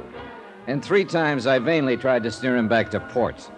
Finally, I threatened to walk out on him unless he got down to business. All right, John, I'll give it to you in black and white. Oh, not literally, of course. I mean, I'll tell you from the beginning. Attaboy. Now, 4 times within the past few years, this very same sort of policy has been issued. To some penniless, worthless bum. Yes, and everything has indicated fraud. How do you mean? In only one case were the police able to prove anything, the case of Maggie Dolly Varden Smith. Oh, yeah. Seems to me I remember that. Some racketeer, ex-bootlegger. Correct. Candy Kid Schultz. Yeah, he insured the old derelict for $20,000, had himself named beneficiary. That is correct, and then he had old Maggie murdered. Of course you remember. And you think you've got the same sort of a situation here? Yes, John, I'm afraid so. And you can't cancel the policy unless there's proof of an attempt at fraud. Correct. So you can see why I'm so deeply concerned over this. Oh, if only I hadn't left Martha Ingersoll in charge while I was sick. Who's named as beneficiary in the Of course, policy? she did sell some good policies. Beneficiary. Oh, yes, here it is. John Wesley Cosgrave, 621 East 49th Street here in Manhattan. Mm-hmm. What do you know about him? Nothing, really. And frankly, I'm afraid to find out. John? Yeah, I'll look into it.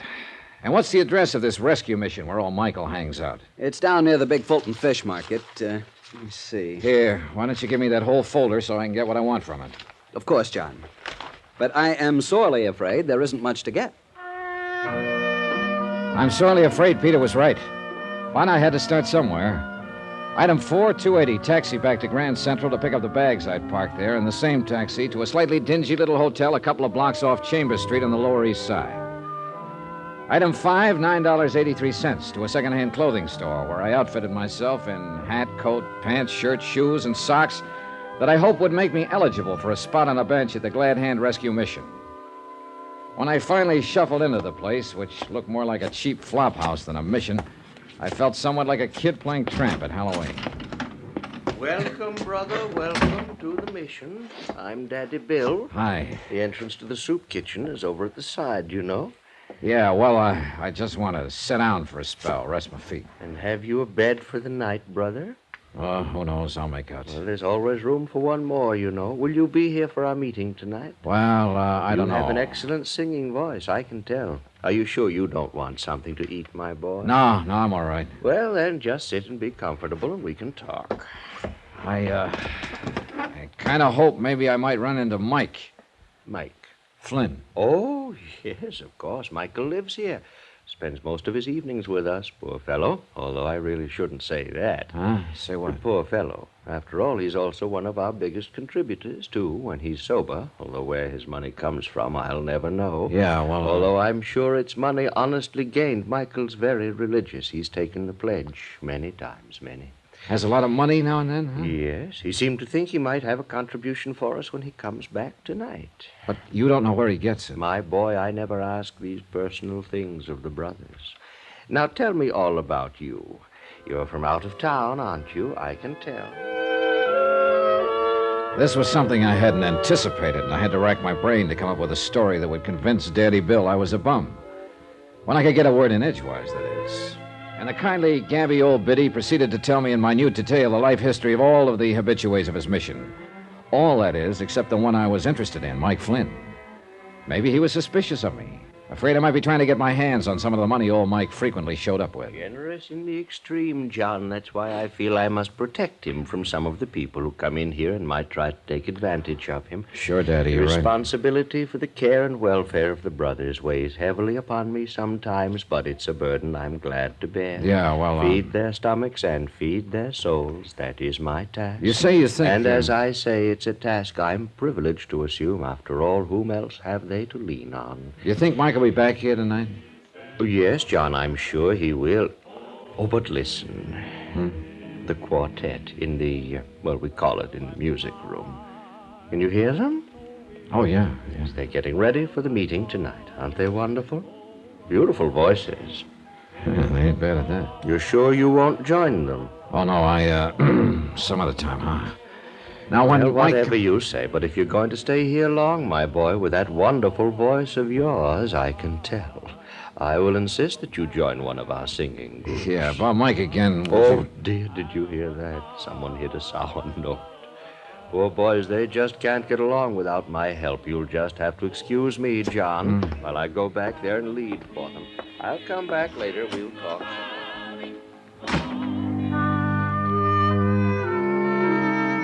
I don't know whether it was the overuse of steam heat in the battered old assembly hall of the mission, or having listened to 2 solid hours of Daddy Bill's talk about his boys. Whatever it was, I was tired. And since I had nothing better to do than wait for Mike Flynn to show up, I stretched out on one of the hard benches and closed my eyes. How long I slept, I haven't the least idea. I'd managed to conjure up a mighty sweet dream, too. Bill! What? Daddy, Bill! What? What? Where's Bill? Oh, there. Hold it, fella. Hey, you've had a couple too many. Yes, I guess. Hello. Bill! He's out back working with a quartet now. Come on over here and lie down. Yes, I guess old Michael Jeremiah Flynn, sir. Mike. And I guess I have had a couple. A couple too many was right, but not of what I'd thought. His tattered coat opened as he fell, and there, just below the heart, 2 dark red splotches slowly widened on his ragged shirt. And it looked like Peter Branson was right. The beneficiary of Michael Jeremiah Flynn's life insurance policy was anxious to collect.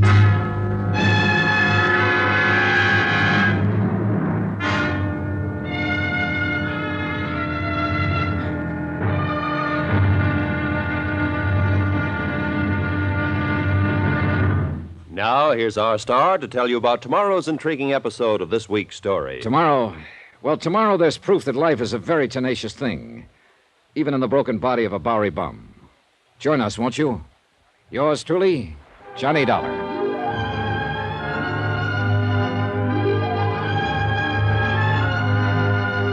Yours truly, Johnny Dollar, starring Bob Bailey, is transcribed in Hollywood. It is produced and directed by Jack Johnstone, who also wrote tonight's story. Be sure to join us tomorrow night, same time and station, for the next exciting episode of Yours truly, Johnny Dollar. Roy Rowan speaking.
From Hollywood, it's time now for Johnny Dollar. John, this message I found when I came in. Yeah, Pete. Somebody took a couple of shots at your $50,000 client, Mike Flynn. Well, will he die? From the looks of things last night, he may pull through, in spite of the 2 slugs in him. I hope so.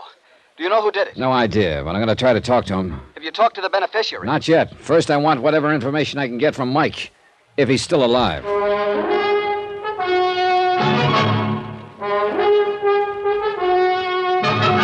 Tonight and every weekday night, Bob Bailey in the transcribed adventures of the man with the action-packed expense account, America's fabulous freelance insurance investigator. Yours truly, Johnny Dollar.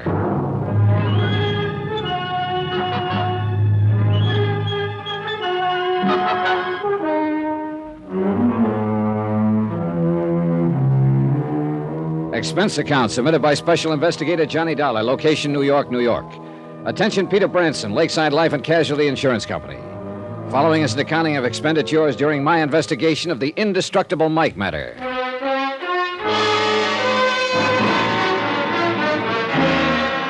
Expense account item 6, 55 cents. Taxi to the neighborhood of the Glad Hand Rescue Mission, where Daddy Bill, the general factotum, had promised to take the best of care of Michael Jeremiah Flynn. He'd given Mike a room to himself on the second floor, and what a room. What wallpaper was left hung in shreds from the cracked plaster. The shades on the dirty windows were tattered and torn. A single bare fly-speck light bulb hung on a cord from the ceiling. The floor was bare, and the only furniture was a battered chest of drawers, an ancient washstand with a cracked pitcher and bowl, and a sagging iron bed on which old Mike Flynn lay. Come in. Come in here. Hi. Well, you must be the man who helped me into the mission last night. Yeah. My name's Johnny Dollar. Come up to see how you're making out. Well, I'm much obliged to you, Johnny. I'm real obliged to you. Well, how are you feeling this morning? Me? Oh, I'm fine. Never felt better. Sit down. Well, what did the doctor that Daddy Bill got for you have to say? The doctor for me? Oh, now, Johnny, you must be joking. Joking? After you had a couple of slugs tear through you?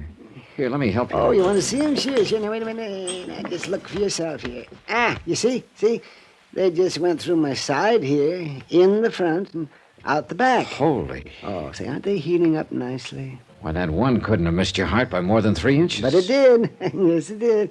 Not nearly so close as this scar, though. Want to see this scar? Look at it right here. Hey, was that a bullet wound, too? No, Johnny. That was just an old ice pick or something. Huh? Somebody in the crowd during that fire down at the battery last. Oh, wasn't that a beautiful fire, Johnny? Did you see that? Oh, but what did these slugs do to you inside? You must be... To me? Oh, not a thing. Well, I'm so durable. Wait a minute. Did you say there was another attempt on your life last week? No, of course not. Just an accident like those shots last night. You think that was an accident? Why, don't you? Do you know who fired them? Oh, Johnny, I haven't the least idea. Well, where did it happen? I was right here in the mission, and I didn't hear any shots. Oh, dear, no. I was down near my private place. Where's that? Where's that, Mike? Well, I'll tell you, Johnny. It's this way. Daddy Bill and the others here at the mission are real nice to me. Oh, they're real nice. You can see by this lovely private room that they fixed up for me. Yeah, and they'd like for me to stay here all the time. I guess Daddy Bill thinks if I'm here most of the time, I might not drink so much and keep getting into those kind of... Say, do you ever enjoy a little drink, Johnny? Well, on occasion. But you were going to tell me... Sure. Oh, here. Now, I've got a little bottle tucked under the mattress here. Here it is. What under the sun is that? That color, that pink? Yes, that's my favorite, that pink. Straight whiskey costs so much. Even when I have the money now and then. You know something? I like a little bit more kick in mine. I guess it's kind of a hangover from the Prohibition days. So I mix a little kick into it. Here, Johnny, I want you to try this. Well, that pink, go ahead. Oh, you'll like this. Oh, what a wallop. Well... What the Samuel? Yes, what that sterno. That's what I add to it, just a little bit of sterno. Mike, this stuff will kill you. Oh, I've been drinking that for years. Look at me, the picture of health. Oh, now, Mike, just listen take a to little me. sip. I'm going to get you a doctor. No, you're not. I won't stand for it. But you've been shot. Oh, no. Just gave me a little twinge or two last night, but now I feel fine. Well, you fell flat on your face when you came in here. Oh, now listen, Johnny. Don't you tell Daddy Bill, but I'm afraid it wasn't the bullets last night. It was, overindulgence. Oh, brother, I give up. No, don't say that, Johnny. Oh, all right, then how did it happen? Well, I was on my way back here when the car drove by. Oh? Yeah, it sounded to me like a couple of backfires or two, but then I felt this little sting on my side. And that's it. And you call that an accident? Well, of course. The men in the car were probably just having a little friendly argument. How many men? Well, I'm not sure. I think there were only 2 of them. I waved at them. What kind of a car? Black. Well, what make, could you tell? Well, it was shiny and it was new. See, I wish I had a car, Johnny. Well, look, Mike, I'm on a level with you. Oh? I'm an insurance investigator. Insurance? Well, say, that's interesting, Johnny. Say, let's have a little drink on that while you tell me about that. No, thanks. And there isn't much to tell, except that I'm here to try to save your life, among other things. Well, no, I don't understand. I'm getting along all right. I've been living it up here in the Bowery for years. Maybe you were getting along okay until you took out that big insurance policy. Yeah, say, wasn't that nice of Mr. Cosgray? Now, all my life, I wanted to have some life insurance. You know, it gives you a kind of feeling of importance and security. So when he came down here one night and I told him that, Why, say, his eyes just lit up, and he said he was going to make me a present of some insurance. Who is this Cosgrave? How much do you know about him? Oh, he's wealthy. I know that much about him. He has a beautiful car and a chauffeur. Does he come down here often? Oh, now and then. Just now and then. Why? Now, I've often wondered about that, Johnny. So one time I asked Daddy Bill, and he said that years ago, when Mr. Cosgrave was young, he came to the mission for help, and Daddy Bill gave it to him. Well, what does he do when he's here? Oh, he brings some food for the brothers. The brothers, that's what Daddy Bill calls us. And some money, and he always gives jobs to a couple of men who've drifted in here. What kind of jobs, Mike? You know, that's something I don't know. You see, they never come back here again. Maybe it's because they can't. What's that? What'd you say, Johnny? Mike, I'm going to give it to you straight. To me, the whole thing smells to high heaven. To me, this Cosgrave sounds like a racketeer. Oh, no, I may be no, wrong. I'll know better when I meet him. And I intend to do that as soon as possible. But right this minute, I bet that he comes down here for only one purpose. To recruit help for some sort of illegal job. Oh, that's a terrible thought, Johnny. When he heard you say you'd like insurance, he jumped at the chance. And why not? Let you name him as beneficiary and then have you knocked off. Oh, now, John. That ice pick in your side was no accident, Mike. No more than the shots at you last night. But he's been so nice. Sure, of course he has. He can afford to. After all, your body's worth $50,000 to him. And that's what you're going to be, Mike, just a body. Unless I can do something about Oh, it. and such a nice man, too, really. How has he been getting this money to you? In an envelope. By mail? Usually it's just left here at the mission. By whom? Well, nobody ever seems to know. It's just a plain envelope. It's dropped in the mail. No It's return address? No. But I'm sure it comes from Mr. Cosgrave. Say, come to think about it. Say, there was one due yesterday. Every Monday, you know. But Daddy Bill said it didn't arrive. Well, maybe it'll be here today. And you know something? I'd like to see it delivered. No, you and I. You can't kid me, Johnny. You'd like to see who delivers it. Oh, say, why don't we go downstairs and wait and see? No, easy there, Mike. You're a sick man. Oh, You can't... stop talking that way, sick. Up we go. Oh, no, you can't. In All it, right. in it. Here, let me give you a hand. No. I'm all right. Oh, say, look at that. Daddy Bill left my shoes here by the bed for me. Oh, brother, now I've seen everything. I put my shoe in here. That's kind of it. Ah, there. Now, there we are, all dressed. I don't know how you do it, Mike. Shall we go downstairs? Sure. Lead the way. All right, here. Well, the envelope should be there, because it always comes in the morning when there's nobody here. You know, when Daddy Bill's out shopping and just the door to the assembly room is open for any poor lost soul who wants to come in, wait for the chow line to open. Well, we'll see. And then we'll go to my private place. You see, there are two things I like, Johnny. Yeah? Solitude and crowds of people. Oh, look at there, Johnny. Look at there. There's mail there by the door. You see? Here's my envelope. And my name's on it, too. Wait, Mike. It's all right. You see there, Johnny? A $20 bill. Whee! Let me have that envelope for possible proof. Oh, yes. Here you are, Johnny. Now we can go out, you and I, and we can have a real... Well, now, Johnny, look at that. A package for me, too. Hey, easy, Mike. Let me have that. No. I know what you're thinking. An infernal machine or something. That's exactly what I'm thinking. But you didn't hear it gurgle. Oh. Well, look at there, Johnny. Well, joyous be, one for you and one for me. Easy, Mike. I want to carry this one in the wrapping paper. Oh, fingerprints, huh? That's right, Mike. I'm going to take you back upstairs and lock you in your room. You're to stay there. Let nobody in, not even Daddy Bill, until I get back here. But do what I Johnny... say. And just remember that I'm trying to save your life.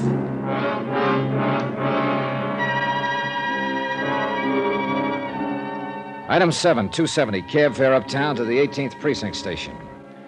The lab boys took over 3 hours while Randy Singer and I talked about cases that we'd handled together in the past.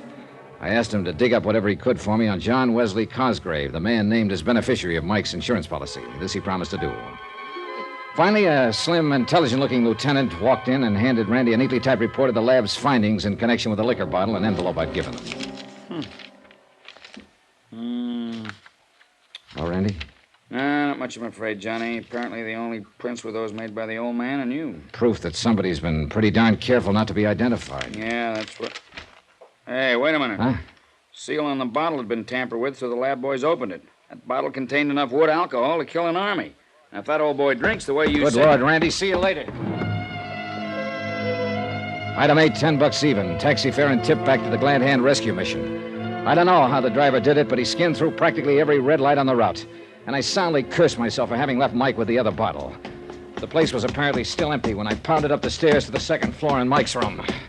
At least he kept his room locked as ordered. Mike! Mike! Mike, are you all right? Mike!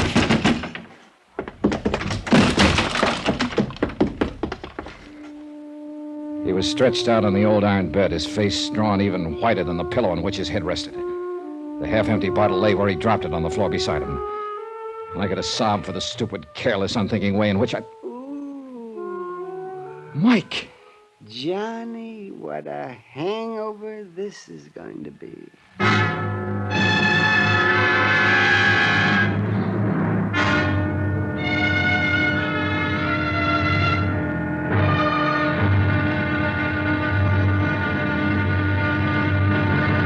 Now, here's our star to tell you about tomorrow's intriguing episode of this week's story. Tomorrow, the would-be beneficiary of indestructible Mike turns out to be a very interesting and dangerous man.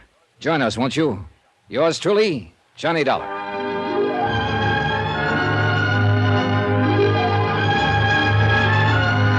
Yours truly, Johnny Dollar, starring Bob Bailey, is transcribed in Hollywood. It is produced and directed by Jack Johnstone, who also wrote tonight's story. Be sure to join us tomorrow night, same time and station, for the next exciting episode of Yours truly, Johnny Dollar. Roy Rowan speaking.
From Hollywood, it's time now for... Johnny Dollar. Huh? What? You're John Wesley Cosgrave, aren't you? That's right. Well, my name's Johnny Dollar. I'm an insurance investigator. Oh, of course. I've been expecting a call from you. Or at least from somebody like you. What's that supposed to mean? I expect you're interested in why I've insured the life of a Bowery bum for $50,000. You bet I am. I want to see you. Why not? Anytime. Only it won't do you any good.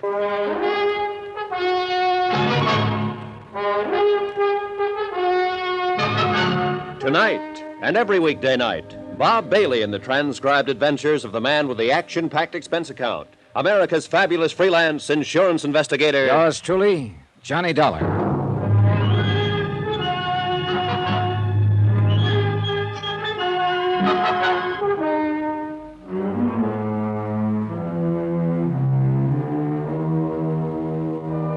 Expense account submitted by Special Investigator Johnny Dollar, location New York, New York, to the Lakeside Life and Casualty Company. Following is an accounting of expenditures incurred during my investigation of the indestructible Mike matter. Expense account item 9, 10 cents, the phone call to John Wesley Cosgrave from my dingy little hotel on the Lower East Side.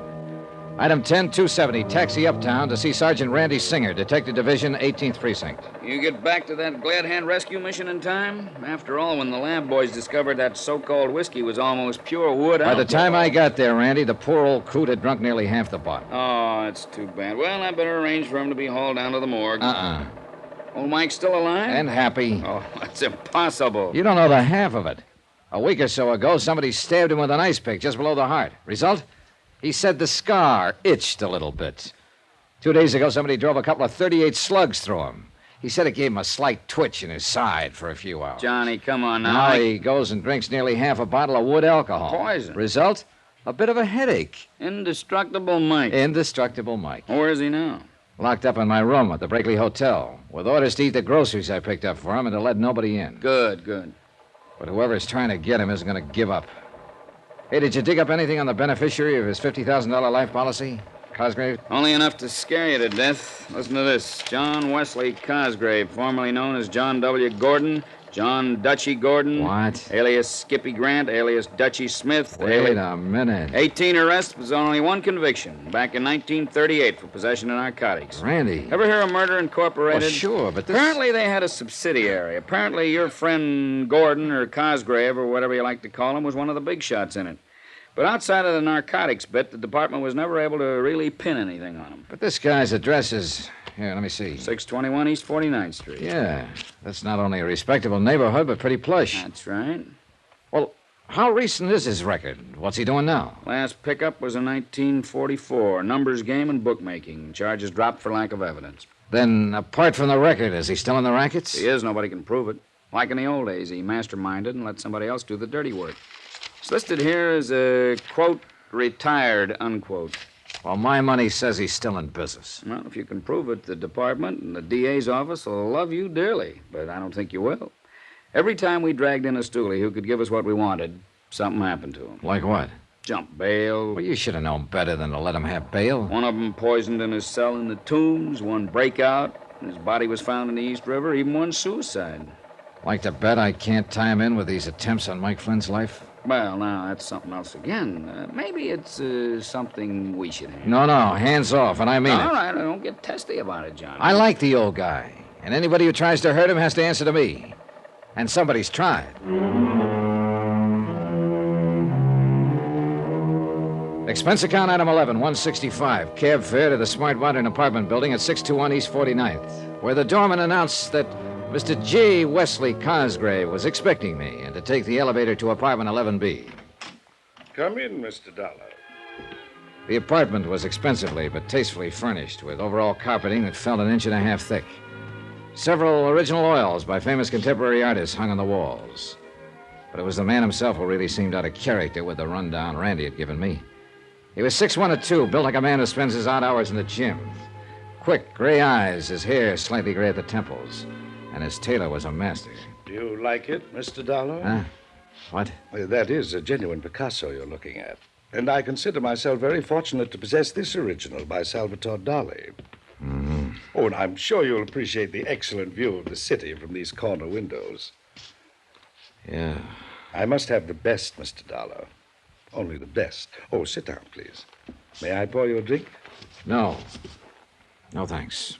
I suppose you're wondering why I decided to buy old Michael Flynn the life insurance policy of which he's so proud. I am. Well, it's really very easy to explain. You see, I was born and brought up on the Lower East Side, Mr. Dollar, in deplorably poor circumstances. My early life was a never-ending struggle for survival and for whatever questionable sort of education I could glean from those about me, many of them criminals, who were my only companions. That's all very touching, Mr. Cosgrave. And I'm afraid I did little to lift myself out of the gutter until one winter night, hungry and broke, I wandered into the Helping Hand Rescue Mission. Yeah, I understand you still go around there now and then. Oh, yes, I do, in the hope that somehow I can help the poor unfortunates there the way the mission and Daddy Bill helped me. Repay some of the debt I feel I owe. Is that the only reason? What do you mean, is that the only reason? You've given jobs to some of those poor unfortunates from time to time, haven't you? Oh, yes, I have. What kind of jobs? What business? That's hardly a concern of yours, Mr. Dollar. I've contributed much to the mission. I've tried to make life easier for some of the deserving habituaries of the mission. What? It's the least I can do after so much was done for me. In the case of Mike, why, his greatest desire in life was to be the proud owner of life insurance. Why, I don't know. I do. Because you sold him on it. That's a lie. That's a dirty... Is it?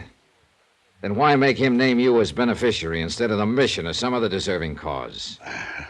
And that, Mr. Dollar, was his own idea. And since it made him happy, I didn't protest. I suppose the real reason for this particular desire was his feeling that it might give him dignity. Yeah. Now tell me something. Where does all your money come from, Dutchie? Dutch?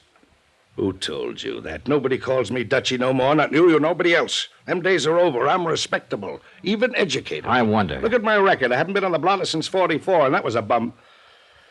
Mr. Dollar, I make no pretensions about not having a past. During Prohibition and later, I made millions. Yes, millions in rum running and the policy racket as a betting commissioner. How about narcotics? Sure. There was hardly a caper in this town I didn't have a finger into, and I was smart. I pocketed the profits, not my boys.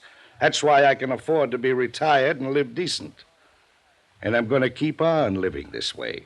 You were lucky some of those boys, that mob of yours, didn't rat on you. Yeah, but thanks to a couple of convenient rub-outs that I had nothing to do with, you understand, I managed to stay clean with the law. And now you're as pure as the driven snow. Dollar, if this was the old days, you wouldn't even live long enough to regret what you're implicating, you think. Which makes me dead sure I'm thinking right. I don't know how much money you've got socked away from those old days. I don't care. But from what you've just admitted... To you, Dollar, not to any judge or DA. Right. And I'll never believe that a clever mind like yours, smart enough to keep you out of the pen all those years... flattery won't get you nowhere. I refuse to believe you could turn down a chance to make a crooked buck. I don't know what kind of jobs you sent out those poor suckers from the mission on, but the fact they never came back makes that look pretty bad. You can't And along prove it. came Mike Flynn, poor old alcoholic Mike. Where the talk of insurance came from, I don't know. But it was too good to pass up. Insure his life for $50,000, have him name you as beneficiary, give him a few dollars so he could spend his last days in a happy alcoholic haze, then rub him out and collect the 50 G's. Listen, Dollar, if Mike gets knocked off, neither you nor anybody else is going to be able to tab me with it. And one other thing. Yeah, what's that? As a friendly piece of advice, if I was you, I wouldn't even try. Is that a threat? Oh, Mr. Dollar, you've made a miserable host of me. Come, let me pour you a drink, the finest 25-year-old Scotch. And we can talk of pleasant things. For some reason or other, I did have the drink with him. But he knew what was in the back of my mind, and I'm afraid I knew what was in the back of his.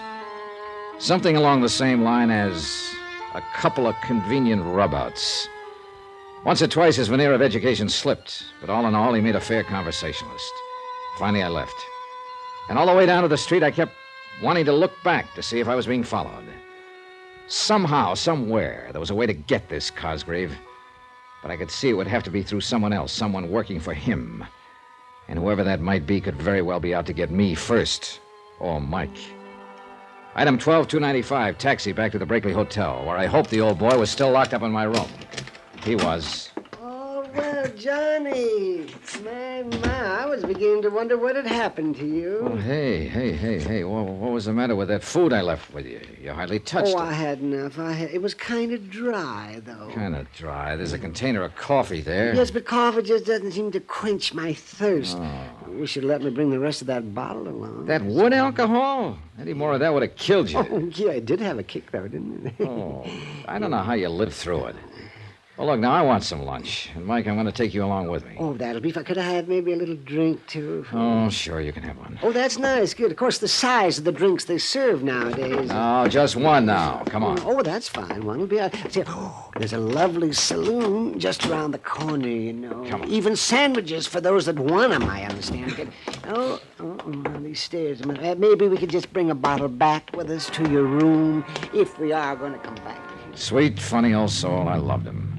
And I knew that without me, he'd be a dead one so fast. So far, the attempts on his life had been made by persons unknown. Unless the mission. Daddy Bill. Could Daddy Bill be somehow tied in with Cosgrave's operations? I wondered.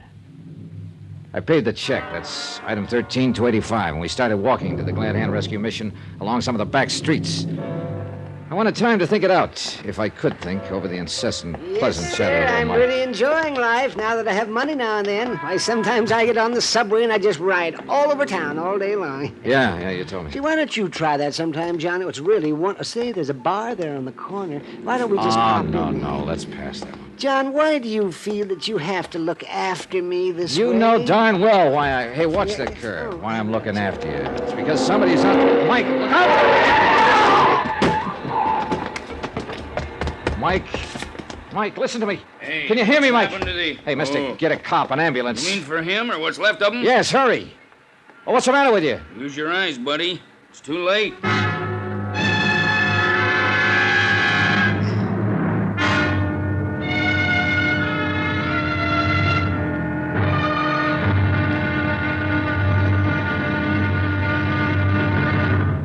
Now, here's our star to tell you about tomorrow's intriguing episode of this week's story. Tomorrow, somebody's going to have to pay for what's happening here. Yes, that's a promise. From yours truly, Johnny Dollar.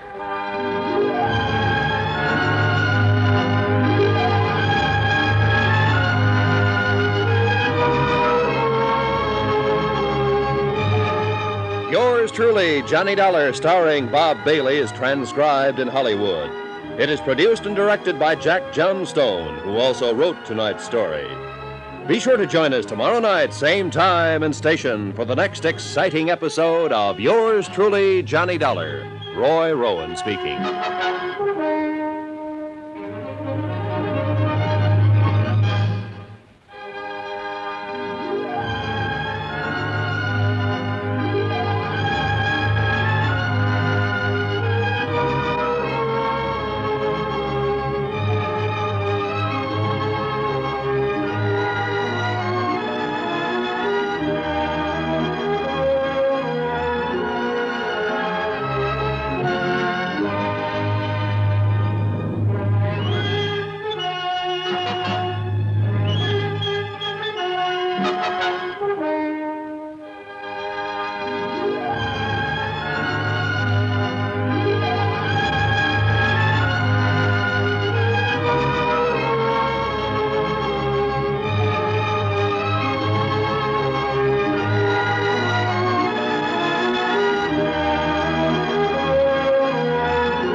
From Hollywood, it's time now for...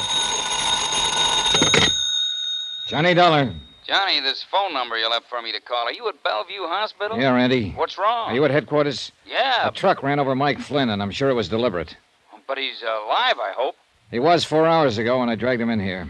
Indestructible Mike. I'm not so sure this time. What about that truck? Did you get the license? Yeah, the boys at the 1st Precinct are working on it.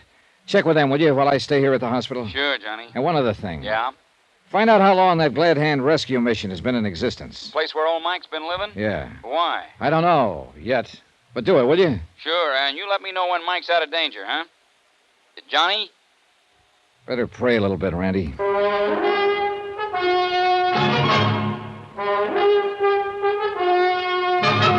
Tonight and every weekday night, Bob Bailey in the transcribed adventures of the man with the action-packed expense account, America's fabulous freelance insurance investigator. Yours truly, Johnny Dollar.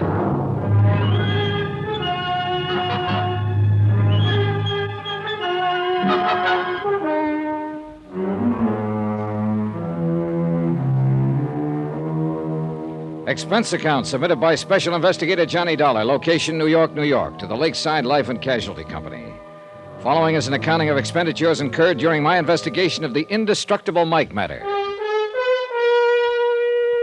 The veneer of class and education assumed by J. Wesley Cosgrave just wasn't thick enough to hide the fact that he was better known a few years ago as Dutchy Gordon. And to the old-time racketeer, it looked like a cinch. Pick up a Bowery bum like Mike Flynn. Insure his life for $50,000. Give him a few weeks of high living. Then knock him off and collect the insurance. Yeah, real cinch. Especially for Cosgrave, who'd learned as far back as the early days of Prohibition how to employ hired thugs to do the dirty work, while he sat back and collected the profits. I knew as surely as I'm sitting here that Cosgrave was behind the knifing, the shooting, and now this accident to old Mike. But how to prove it? Yeah, sitting here in the waiting room of the hospital, waiting for some word of Mike's condition.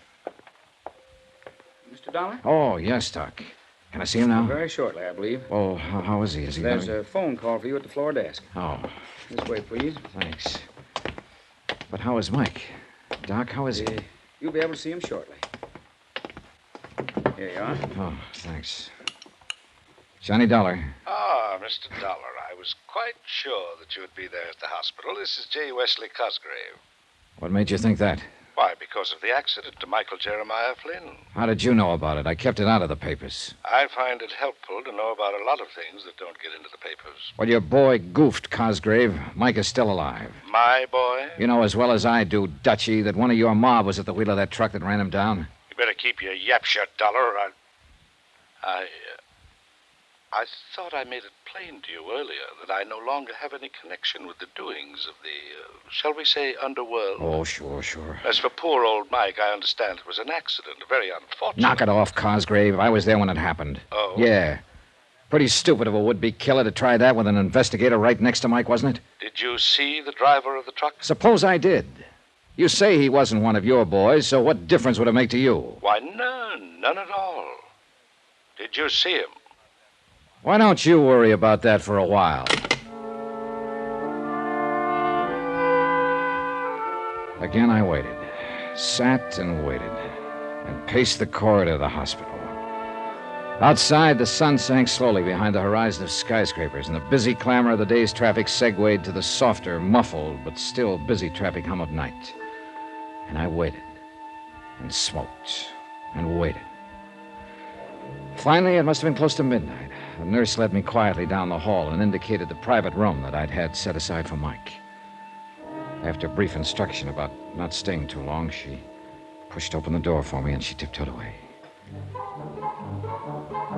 And there, lo and behold, in all his glory, his head swathed in bandages but wearing a smile a mile wide, sat indestructible Mike. Hi there, Johnny. Mike! Oh, Mike. You old reprobate. I guess there is something in prayer after all. How about this, Johnny? Isn't this swell? Isn't this the finest place you ever saw? Oh, Mike, you're going to be okay, aren't you? Gonna be? Yeah, I am now. But I guess I had those doctors scared. Oh, my, Johnny. You just should have seen the way they fluttered around. And those nurses, Johnny. I never saw such beautiful ladies in all my life. And so nice. And doesn't it smell good in here? The disinfectant they use in here is much nicer than Daddy Bill has at the mission. And you know something? I haven't seen a single bed bug. Not even a cockroach. Oh, Mike, I'm so glad to see you in one piece. Oh, sure I am. But an old bum hasn't any right in a pretty place like this. You had no more business living through that accident than... Oh, Johnny, how you talk. Yeah, and you mustn't talk so much. No matter how good you feel, you need rest. Time to heal up whatever got broken. Broken? Oh, me? Well, you still need rest and quiet. Here, I'll turn off this light. I'll see you in the morning. Oh, but, Johnny... Yeah?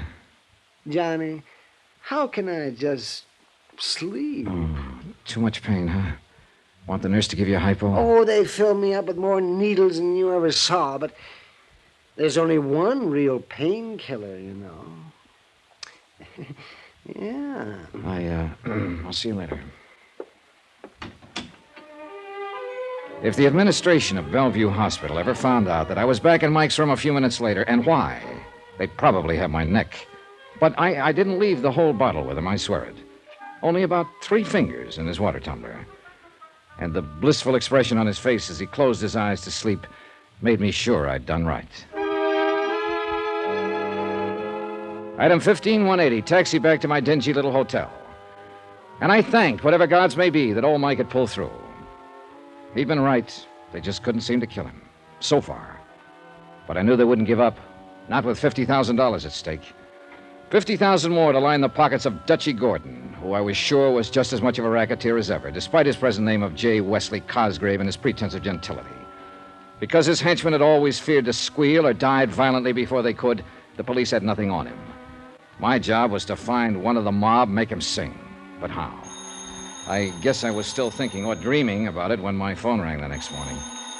Hello, Johnny Dollar. This is Johnny. Hello. Oh. Johnny Dollar. Hey, you still in bed?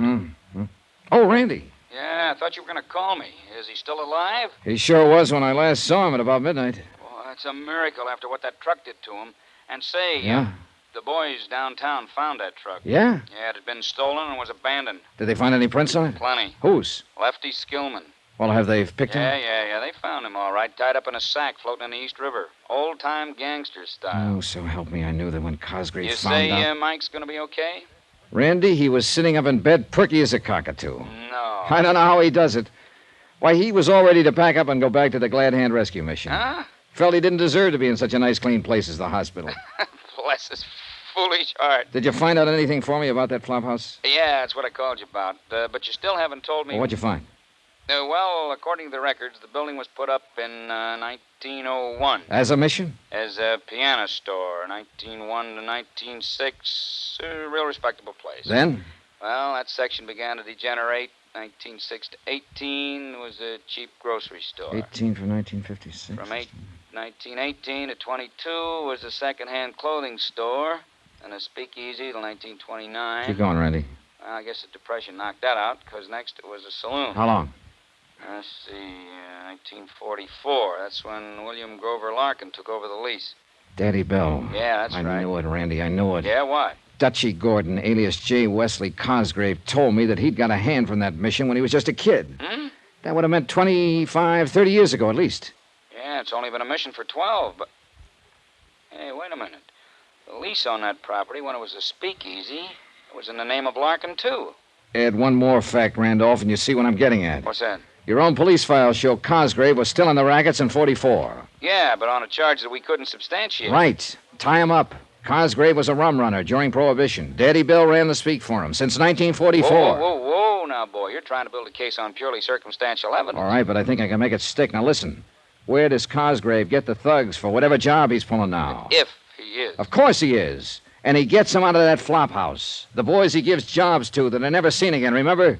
Yeah, wow. Hey, maybe it does tie up. Oh, you bet your sweet life it does. At least I'm going to tie it up. Yeah, no. Take it easy, Johnny. Just how are you going to go about it? Well, the first thing I'm going to... Well, hold it. Well, what's the matter? Somebody outside the door of this room, I think. Hold on, Randy. Yeah, no. Wait a minute, Johnny.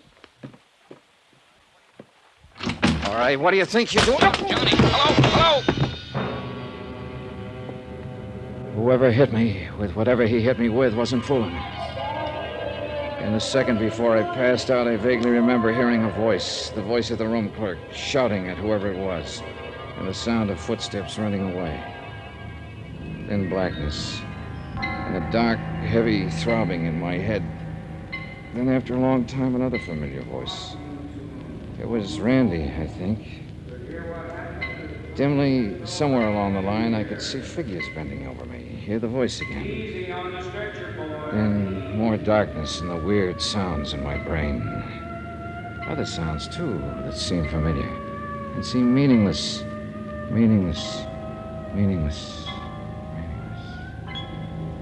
Finally, after an eternity of jumbled sounds and shadows, a cold, bright light pierced into my slowly returning consciousness. And momentarily, I could see a man in white and women in... Yeah, a hospital. These were the doctor and the nurses. I tried to speak to them. I couldn't. But slowly, a realization of what had happened came to my muddled mind. Randy on the telephone had heard the attack on me and had brought help. An ambulance had brought me here. For a brief moment, I saw the glint of a needle poised above my arm.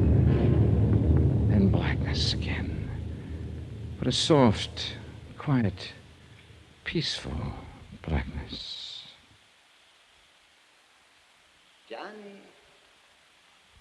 Johnny? Hmm.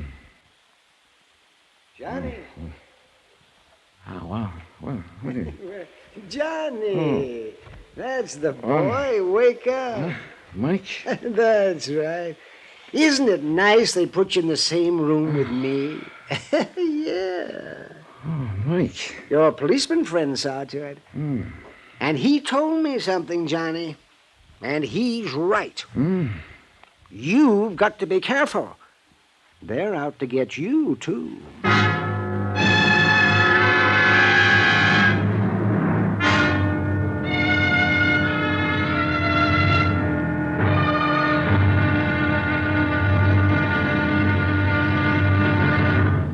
Now, here's our star to tell you about the final intriguing episode of this week's story. Tomorrow? Well, old Mike may have been indestructible, but I knew by now that I wasn't. So tomorrow, the wind-up. It had to be while I was still alive. Join us, won't you? Yours truly, Johnny Dollar.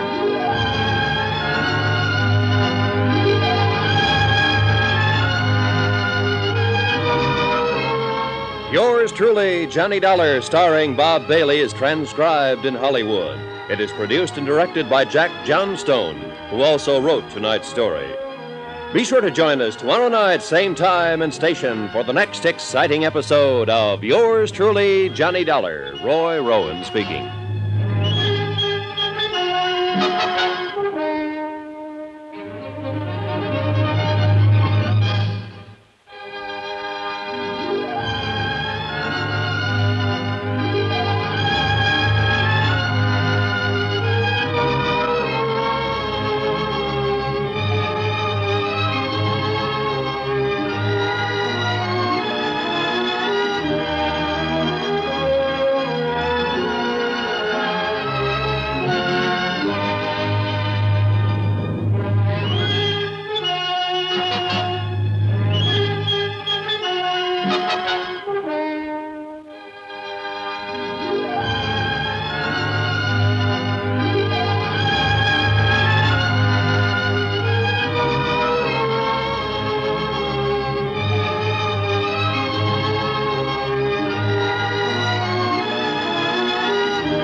From Hollywood, it's time now for...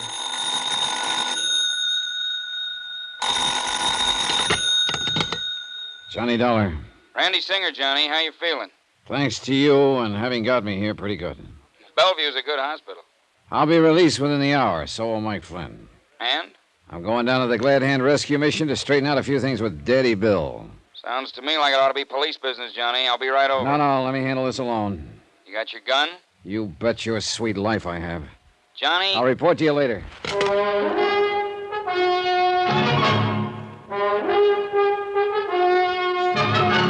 Tonight, and every weekday night, Bob Bailey in the transcribed adventures of the man with the action-packed expense account, America's fabulous freelance insurance investigator. Yours truly, Johnny Dollar.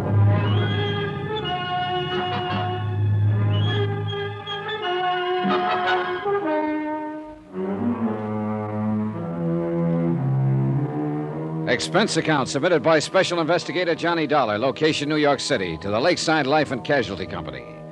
Following is an accounting of expenditures incurred during my investigation of the indestructible Mike matter. Item 16, 190, cab fare for Mike Flynn and myself, Bellevue Hospital to the dingy Hotel Brakely. Both of us had our heads still swathed in bandages. With the help of the room clerk, I installed Mike in a small room on the 5th floor, with instructions to keep his door locked. In my own room, room 203, I picked up my .38 and donned the old clothes I'd bought. Item 17, 55 cents, taxi to the neighborhood of the Glad Hand Rescue Mission. For obvious reasons, I walked the last couple of blocks. When I got there, the big front assembly room was empty. So was the soup kitchen in the back of the place. I called Daddy Bill's name a couple of times and got no answer. And finally decided to wait for him in the little room back of the assembly hall that he used for an office. I still felt a little shaky from the blow on the head, so I didn't mind just sitting a while. But I left the door open a crack, and a few minutes later heard the street door open. It wasn't Daddy Bill, but I recognized him as a newcomer to the mission whom I'd seen on my first visit. He made directly for the little office. All ready, Daddy. Why, you ain't Daddy Bill, sir. No.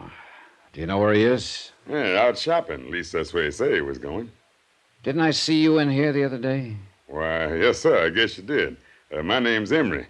I just read the rods in from Ohio. Boy, I had to. I got myself in a jam back there.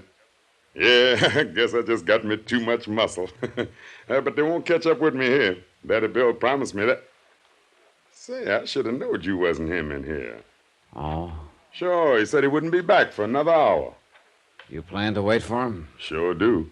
He promised me a job, with money on it. Enough money, he said, to get clear out of the country, and he'd help me do it. Doesn't it strike you funny, Bud, that a guy running a place like this would help you skip the country? Man, when you're like me and you get a helping hand, you just don't ask no questions. You see Mike? Mike Flynn? Yeah, he come back? No, why? Daddy Bill left me a package for him. For him or Johnny if they come back here. Well, I'm Johnny. Well, here, I'll get it. It's right outside the door here. Yes, sir. Liquor, he said. And maybe you let me have some.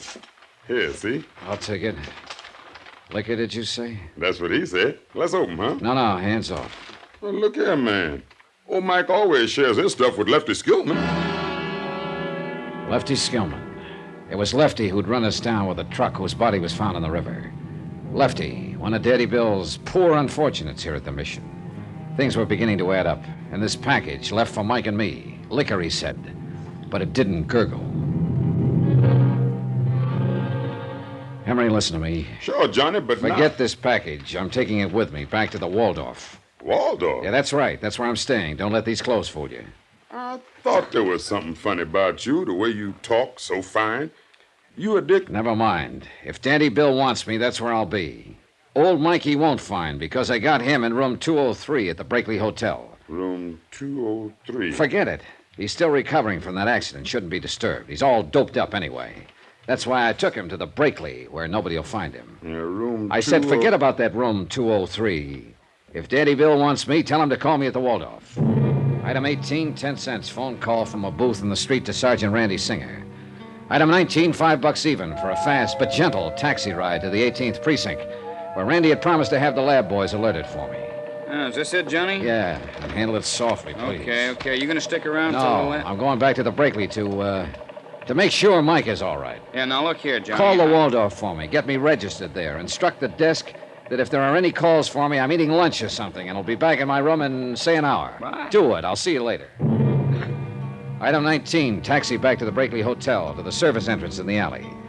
For $5, the freight elevator operator swore he'd tell no one he'd seen me take the back stairs to room 203. My room, not Mike's, as I told Emery at the mission.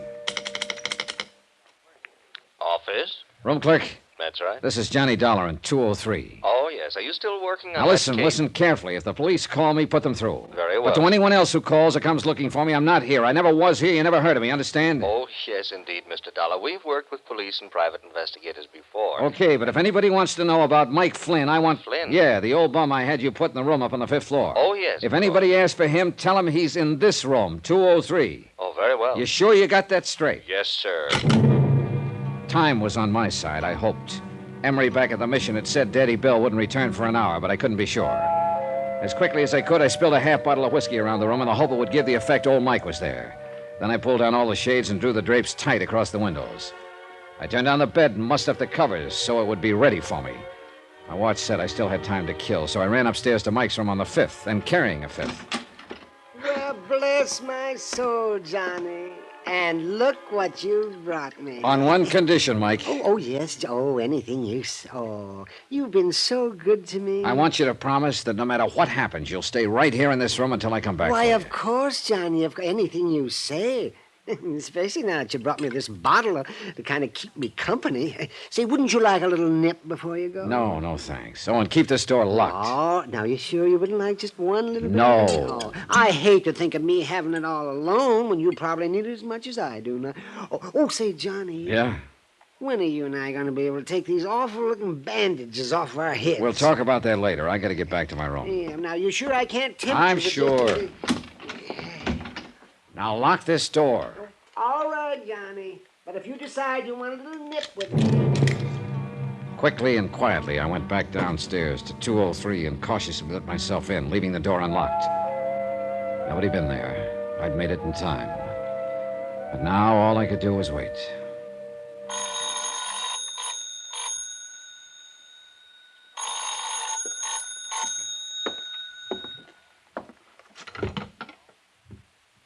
Hello? Johnny? Yeah, Randy. Better make it fast. Oh, what's the matter? What'd you call about? That pretty little package you dropped off for the lab lads? Yeah? You sure were right about it. A bomb, huh? If you or Mike had opened that package by now, you'd be spread all over the island in tiny little pieces. Look, Johnny, come on, let me in on it, huh? What are you up to down there? I'll tell you when it's all over. That is, if what I think is going to happen does happen. You sure you don't want some help? No, I think I can... Gotta go. I'd heard footsteps out in the hall. Quickly, I slid into the bed, leaving nothing but my heavily bandaged head showing. The footsteps passed. And then, far down the corridor, I heard a door open and close. I lay still and waited. And lying there thinking, I began to wonder if I'd been right in turning down Randy's offer of help. Yet how could he help without... Footsteps again. And this time they stopped outside my door.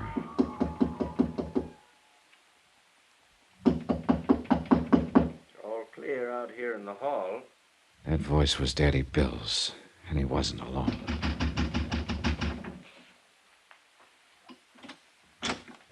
Mike? Mike? You want on the light? Mike? Oh, he's in here, all right. Smell that booze? He's there on the bed asleep. You mean drunk? Close the door. Hey, see him? Dead to the world. Are you sure this is going to be safe, Dutchie? Why do you suppose I took so long to case the joint? Yeah, but what about Dollar? I told you, Bill, at the Waldorf. You sure? You talked to him? No, he was in the coffee shop. Now, shut up. Get this over with. Yes. Always we do the dirty work for you. All right. This one I'll do myself. Who's... Shut up. Johnny. Oh, Johnny. Wait a minute. That's Mike. And who's on that bed? Shut up. All right, Dollar. He can get up out of that bed and take it in the chest or lay there and get it in the back. All right, Cosgrave. Dutchie. Both hands up high. Drop that gun. Sure. Johnny. Shut him up out there, Bill. Yeah, Daddy Bill. Quiet, Dollar. You'd better do something, Cosgrave. You have two witnesses. The man who always kept his skirts clean, huh? Quiet. Bill, let him in. We'll knock them both off, make it look like a fight between them. Something. No, wait, boss. Johnny, is something... I'm coming in. Oh, no, you Get back, Mike!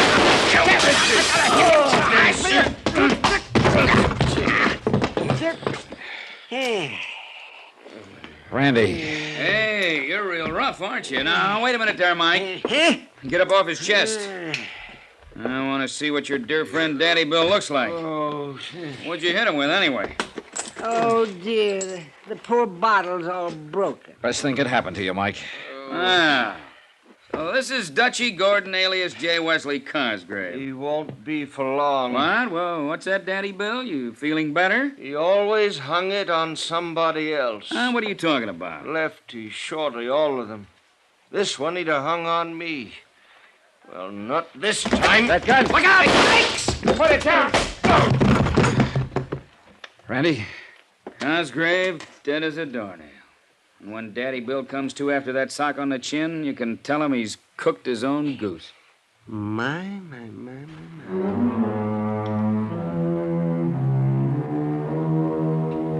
The world will be a bit better without Dutchie Gordon, alias J. Wesley Cosgrave. And, of course, the courts will take care of Daddy Bill Larkin. Plenty. Mike? Indestructible Mike? Well, he'll probably outlive the rest of us. I hope I can get down to see him now and then. Talk over our great adventure together. Expense account total, $1,126.50, which is a lot less than the $50,000 you might have had to pay off on Mike. Yours truly, Johnny Dollar.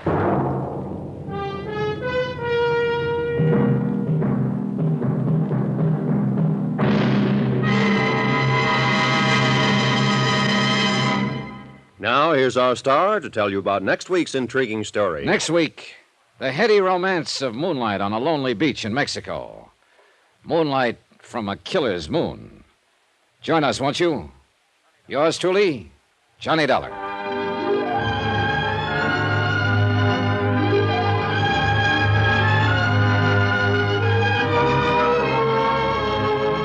Yours truly, Johnny Dollar, starring Bob Bailey, is transcribed in Hollywood. It is produced and directed by Jack Johnstone, who also wrote this story. Heard in this week's cast were Howard McNair, Lawrence Dobkin, Harry Bartell, Herb Vigran, Alan Reed, and Roy Glenn. Musical supervision by Amerigo Marino and Carl Fortina.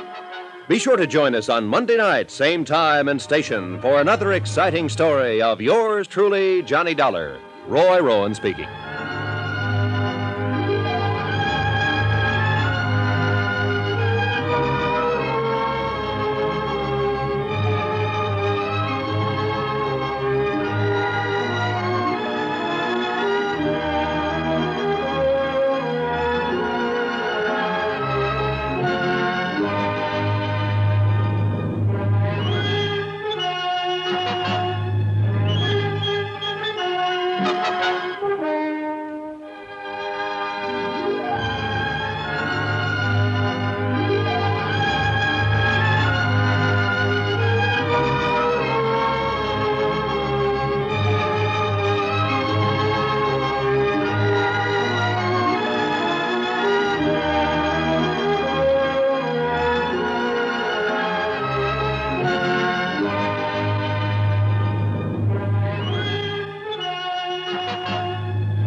From Hollywood, it's time now for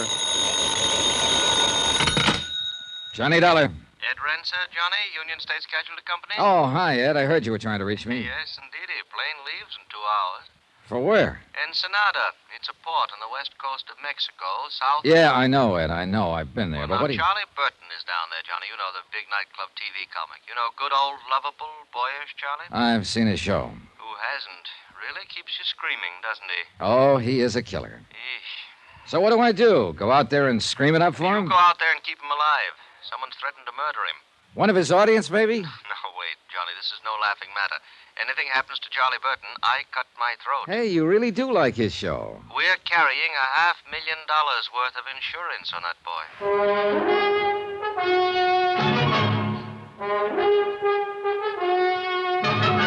Tonight and every weekday night, Bob Bailey in the transcribed adventures of the man with the action-packed expense account, America's fabulous freelance insurance investigator. Yours truly, Johnny Dollar.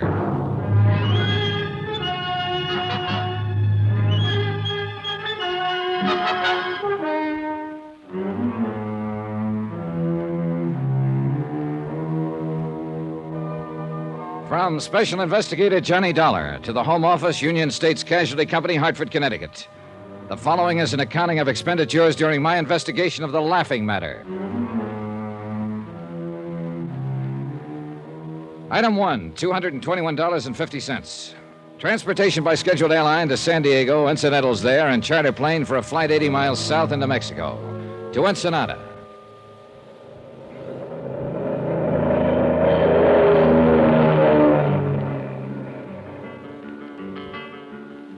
Item 2, $1.90. Taxi from the plowed ground airstrip to the Carrara marble foyer of the plush Balboa Beach Hotel. The contrast was typical. Ensenada is 2 towns, really. The tourist town is a glittering belt of pseudo-swank resorts around the south end of the bay. Bald-headed men in flowery sport shirts and fat women in shorts, loaded down with cameras, souvenirs, and U.S. dollars. The loafing town. And next to it, the rows of warehouses and docks, the fishing fleets and freezer plants, narrow dirt streets and slums. Soft-eyed Mexicans and the gentle, liquid sound of Spanish. Native town, the working town. Two different ways of life, and no bridge of understanding between. The executive producer of the Charlie Burton Show, a man named Frank Maltz, was in my room 5 minutes after I checked in. Glad to know you, Mr. Dollar. He was probably in his middle 40s, but looked older, haggard, pressured, a little battered around the edges. He might not have his ulcer yet, but he was sure working on one. Didn't waste much time getting here. Well, that phone call of yours got them pretty upset back there in Hartford. I meant for it, So too. I gathered. Have you called in the local authorities, Mr. Maltz? No. Why not? It wouldn't have done any good. Charlie'd have blown his top and had him thrown out. Good old lovable Charlie? Yes. He doesn't know you phoned Hartford. No, he'd have stopped me if he'd known. Why? Does he want to die? Oh, he says he's had murder threats before, crank letters. He wouldn't take it seriously. But you do, is that it? I didn't figure it was up to me to decide. As I understand it, Mr. Maltz, there was a note of some kind slipped under Burton's door. That's right. Well, tell me about it, will you? All right, yesterday evening, after we came back from shooting some scenes around the bay, we went to our room, shower, clean up for dinner. You know? When Charlie started to leave his room, he saw the note. Where is his room? Fourth one down on the terrace to the left. All our rooms open onto this same terrace. Do you still have that note? No. Charlie tore it up after he read it. Did he show it to anybody? Yes, to me. It was on stationery from the hotel here. It was in pencil and crudely printed. Remember the wording? Oh, yes. It said, "Only the gods are immortal, Burton. As you'll soon find out. You'll never leave Ensenada alive." Kind of an odd way of putting it. I thought so myself. Know anyone who might use that style of phrasing? No, I'm afraid not. All right. What else, Mr. Maltz? Nothing else. Those are the facts. Anything happened since the note? Not as far as I know. Burton could be right, of course. The whole thing may be a hoax. Yeah, maybe, but that's for you to decide, not me. Who do you know who might think they had a reason to kill him? Aha.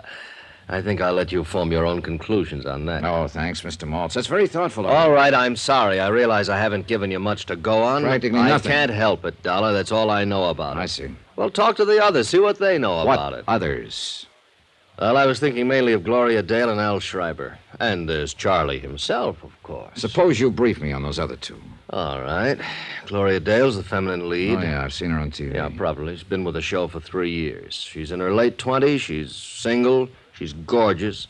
She has a terrific sense of comedy. How does she get along with old, lovable Charlie? Good question. Maybe she can give you an answer to it. All right, I'll ask her. And who was that other one you mentioned? Al Schreiber? Yeah, he's a young newcomer. He's been with the show 6 months now. A real talent, if he were ever given a chance to show it. Why isn't he given a chance? Because on the Charlie Burton Show, my friend, there is one and only one star, namely... Good old, lovable boyish Charlie Burton. Oh, you've been reading the press release. Well, as a matter of fact, I have. All right, who else? No, that's all. At least all that mattered. The camera crew, the technicians who were sent up from Churubusco in Mexico City, they never heard of Charlie Burton before. And we haven't had much of any contact with anyone here in town. Now, I think that note was written by somebody right here in the family. That's another reason I sent for you instead of the local police. Just why did you send for me, Mr. Maltz? What do you mean? How do you feel about Charlie Burton? Haven't you guessed? More or less, I think. Well, I'll spell it right out for you, Mr. Dollar. I hate his guts. And what do you care whether he's murdered or not? Care, I'd get roaring drunk to celebrate it. And yet you're the one who phoned an SOS to Hartford. Well, sure. If Burton does get it, I want an expert around. Somebody will tag the right party for the crime. A matter of justice. Is that it? Why not? Oh, because it's usually just a word people talk about. What they really want is to win. Ah. Is that what you want, Mr. Maltz? Very funny. You ought to go on television. No, I'm waiting till they perfect it. I feel the same way about murder. So the legend of lovable Charlie was starting to crack. One person at least didn't love him, Frank Maltz, his executive producer. And there was something else besides hate in Frank Maltz's eyes, a weariness or bitterness, something I couldn't quite place. I filed the thought for the moment, took time to shower and change, and went looking for another pair of eyes, a prettier pair. And I found them, alone on the terrace with their owner. They were turned toward the west, toward the last golden edge of the sun as it sank into the Pacific. They were big and blue, very lovely. Hello there. How are you, Miss Dale? I'm Johnny Dollar. I just got in from Hartford, and I've been talking with Frank Maltz. Oh, you must be with the advertising sponsor. No, I'm an insurance investigator. Huh? Yes, I'm here in regard to that threatening note that Mr. Burton received. Oh, that. You've heard about it, then? Oh, we all heard about it. Interminably. From Burton, you mean? Who else? Oh, he paced and posed and beat his breast. He wept and stormed and shouted at us. Harangued, accused, and monologued us. Our base ingratitude after all he'd done for us. Done to us, he should have said. That one of us, a viper in his bosom, should stoop to such a practical joke on good old luck. If it was a practical joke, what are you doing down here? You think it was a joke, Miss Dale? I don't, but Charlie himself said. Do you mean somebody really meant that threat? Maybe. Well, what do you know? Any ideas to who might have written it? Sure. Anybody who knows him. Is he that bad, actually? Mr. Dollar, you've heard the expression horrid old man. Yeah. Well, if Charlie Burton worked for years to improve himself, I mean really tried, eventually he might lift himself up high enough to be a horrid old man. Well, if it's like that, why do you stick around? Why do I? Because I signed a contract last year during an emotional crisis. And it's got 2 more years to run. Break it. Breathe a little clean air for a change. I'd be dead professionally, and that's about all I've got in life now. Professional career, such as it is. Same thing apply to Frank Maltz? Yep, contract. Executive producer is just a title. The Charlie Burton Show is owned by Charlie Burton, lock, stock, barrel, and the souls of the employees. Something of a dictator, huh? Egomaniac. He's a pre-adolescent paranoid with the ethics of a rattlesnake and the jealous instincts of a Turkish harem master. Uh-huh. Oh, forgive me, Mr. Dollar. I had that line in a play once, but it still fits him. Tell me the truth, Miss Dale. Did you write that note? I'm a female comic, Mr. Dollar. So? So who can write? Gloria? Out here, Al, on the terrace. Al Schreiber, have you met him yet? No, but I've got him on the list. That may turn out to be quite a list before you're through. Downstairs bar at 7, honey. That's what you said. Downstairs bar at 7. Yeah, I know. I'm going in and change right now. Al, this is Johnny Dollar, Al Schreiber. Hello, Al. How are you? Glad to see you. Mr. Dollar's an insurance investigator. He's here about that murder threat Charlie got. You mean that note was for real? Could be. Well, happy days. Baby, there's hope for us yet. Careful, Al. Mr. Dollar's making a list. Sweetie, I'd be proud to confess. Only I didn't think of the idea, and besides, I'm a coward. Did either of you actually see that note? No, but we heard about it. So I understand. How does insurance figure in this? You mean some company actually wrote a policy on that earthworm? To the tune of $500,000. Holy Hannah, who's he worth that much to? His sponsor, the advertising client. I doubt if it's personal, really. They're just protecting their investment in the show. 500,000 fish. For a phony old fake who weighs in at a fast 30 cents. Say, maybe they're out to kill him and make a profit for themselves. Yeah, I'll put them on the list. And I take it you're in the club, too, Al. Club? At least you're not wearing a Love Charlie Burton button. Oh, sir. All I am, ever was, or hope to be in any future life. All I have, ever had, or expect to have at any time, notwithstanding. The foregoing to supersede any previous statement, and irregardless of any utterance made hereafter. I owe in its entirety, and without any reservation whatsoever, to my one and only benefactor. That sterling, magnanimous, warm-hearted, genial. I'll bet you think I'm only saying that because it's in my contract. Did you write the note, Al? I don't know what to say until I check with my writers. Yeah, I have the same problem with my underwriters. Say, that's not bad, Mr. Dollar. You know, you ought to Sorry, try television. I'm waiting till they perfect it. Item 3, 80 cents, 1 drink. I had it sent from the bar and sat on the terrace alone and drank it. I watched the sun die in the west and let the soft night creep out of the hills of Mexico and sink down over me in gentle folds. Then I saw a man slip from the shadowed shrubbery and move cautiously up the terrace, a pale ghost dressed in the white cotton of a peon worker. As I came quietly to my feet, a girl ran from inside somewhere, clung to him, and stopped him. They argued fiercely for a moment and guarded Spanish. Then the man turned and saw me and vanished into the darkness of the hotel gardens. The girl faced me for an instant, with eyes like frightened doves. Then she, too, turned and fled. But I'd recognize her. She was the hotel maid who'd brought ice to my room when I first arrived. So it was a lover's meeting, most likely. And yet, the man, before she stopped him, had been heading across the terrace toward Charlie Burton's room.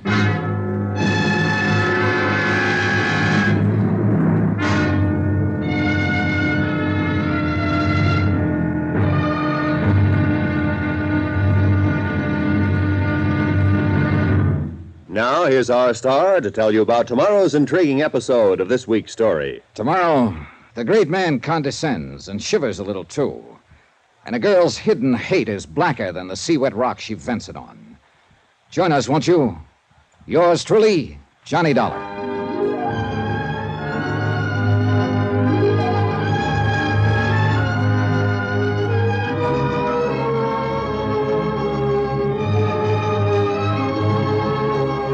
Yours truly, Johnny Dollar, starring Bob Bailey, is transcribed in Hollywood. Written by Les Crutchfield, it is produced and directed by Jack Johnstone.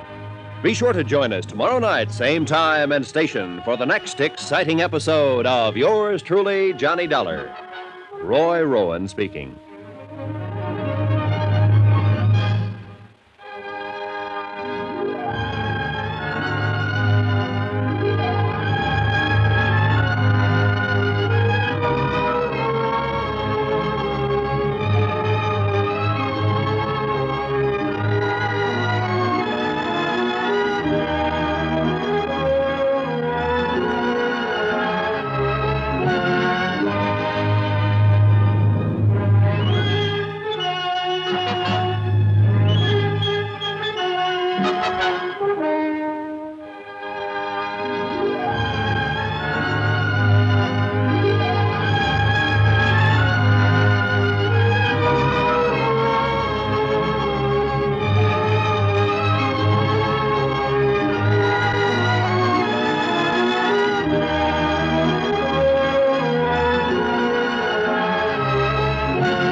From Hollywood, it's time now for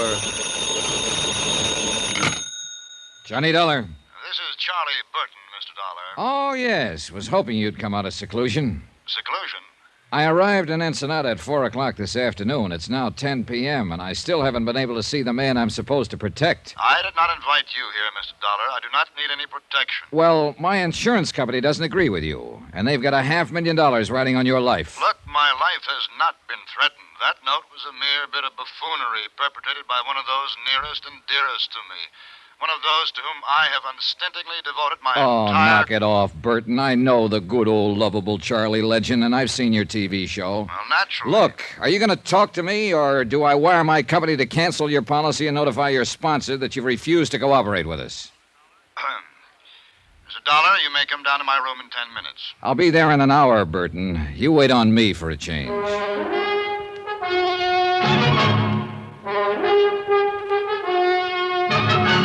Tonight and every weekday night, Bob Bailey in the transcribed adventures of the man with the action-packed expense account, America's fabulous freelance insurance investigator. Yours truly, Johnny Dollar.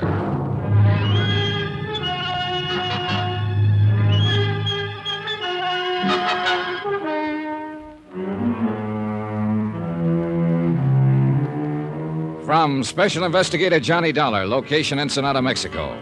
To the Home Office, Union States Casualty Company, Hartford, Connecticut. Assignment, The Laughing Matter. Expense account continued.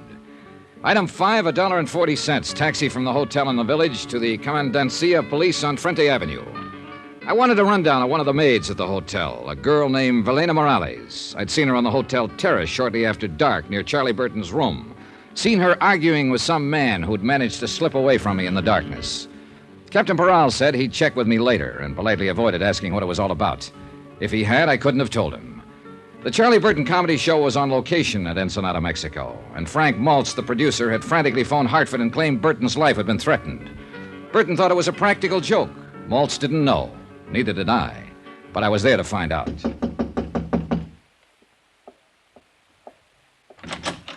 Hiya. You are Mr. John Dollar, I assume. You couldn't assume any corrector. Mind if I come in? By all means, do. Thanks. I am Charles Burton, Mr. Dollar. Yeah, I know. I've seen your face in a number of saloons. I beg your pardon? Oh, on their television sets. Oh, yes, of course. Well, sit down, Mr. Dollar. I just did. Yes, so I noticed. Well, I don't imagine you'll be here long enough for me to have something sent up from the... Oh, I'm sure I will. I'll have scotch on the rocks. Double. I see. Room service, please. There's Mr. Burton in Suite D. Please send up one scotch on the rocks. Double. Make it double. Oh, just a moment, please. By the way, Mr. Dollar, what is your room number? I can't seem to remember it at the moment. Why don't you just charge it to yours and then bill me for it later? If you think you're... Room service, cancel that order. Yes, I said cancel it. I will not tolerate this high-handed attitude from a hireling, sir. But not your hireling, Burton. Now, let's get a few things straight right now. From what I've heard about you up to now, I don't like you. And when I get to know you better, you like it or not. And I certainly do not. And there's nothing you can do about it. Oh. Try throwing your weight around with the insurance company, and they'll cancel your policy. And if that happens, you'll have sponsor trouble right up to your neck. If you think you I think you're not going to let it happen, Burton. You can't afford to. So cut out the kidding and let's get on with it. You know, I like you, Dollar. You're so uninhibited. I'm going to buy you that... Nope, sorry. Why not? I didn't want it in the first place. It was only a way to get your goat, break down that phony guard. But have one yourself, though. Now, drinking is not one of my vices. Oh, so that explains it. Explains what? It wasn't one of Hitler's vices, either. You're so delightfully insulting, you know. One can hardly take offense. Too bad. I'd hope for better results. Would you mind telling me just who exactly is responsible for this prejudiced opinion you have of me? Well, as I remember, it was fairly unanimous. As I know, you talked to Frank Maltz. Maltz, of course, is bitter because he hasn't been given complete control of my show. Or any control, the way I hear it. As long as it's the Charlie Burton show, Mr. Dollar, Charlie Burton intends to run it. Only the gods are immortal. Isn't that what the murder threat said? I'll get to that.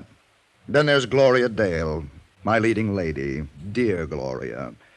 I suppose she told you I've treated her very badly.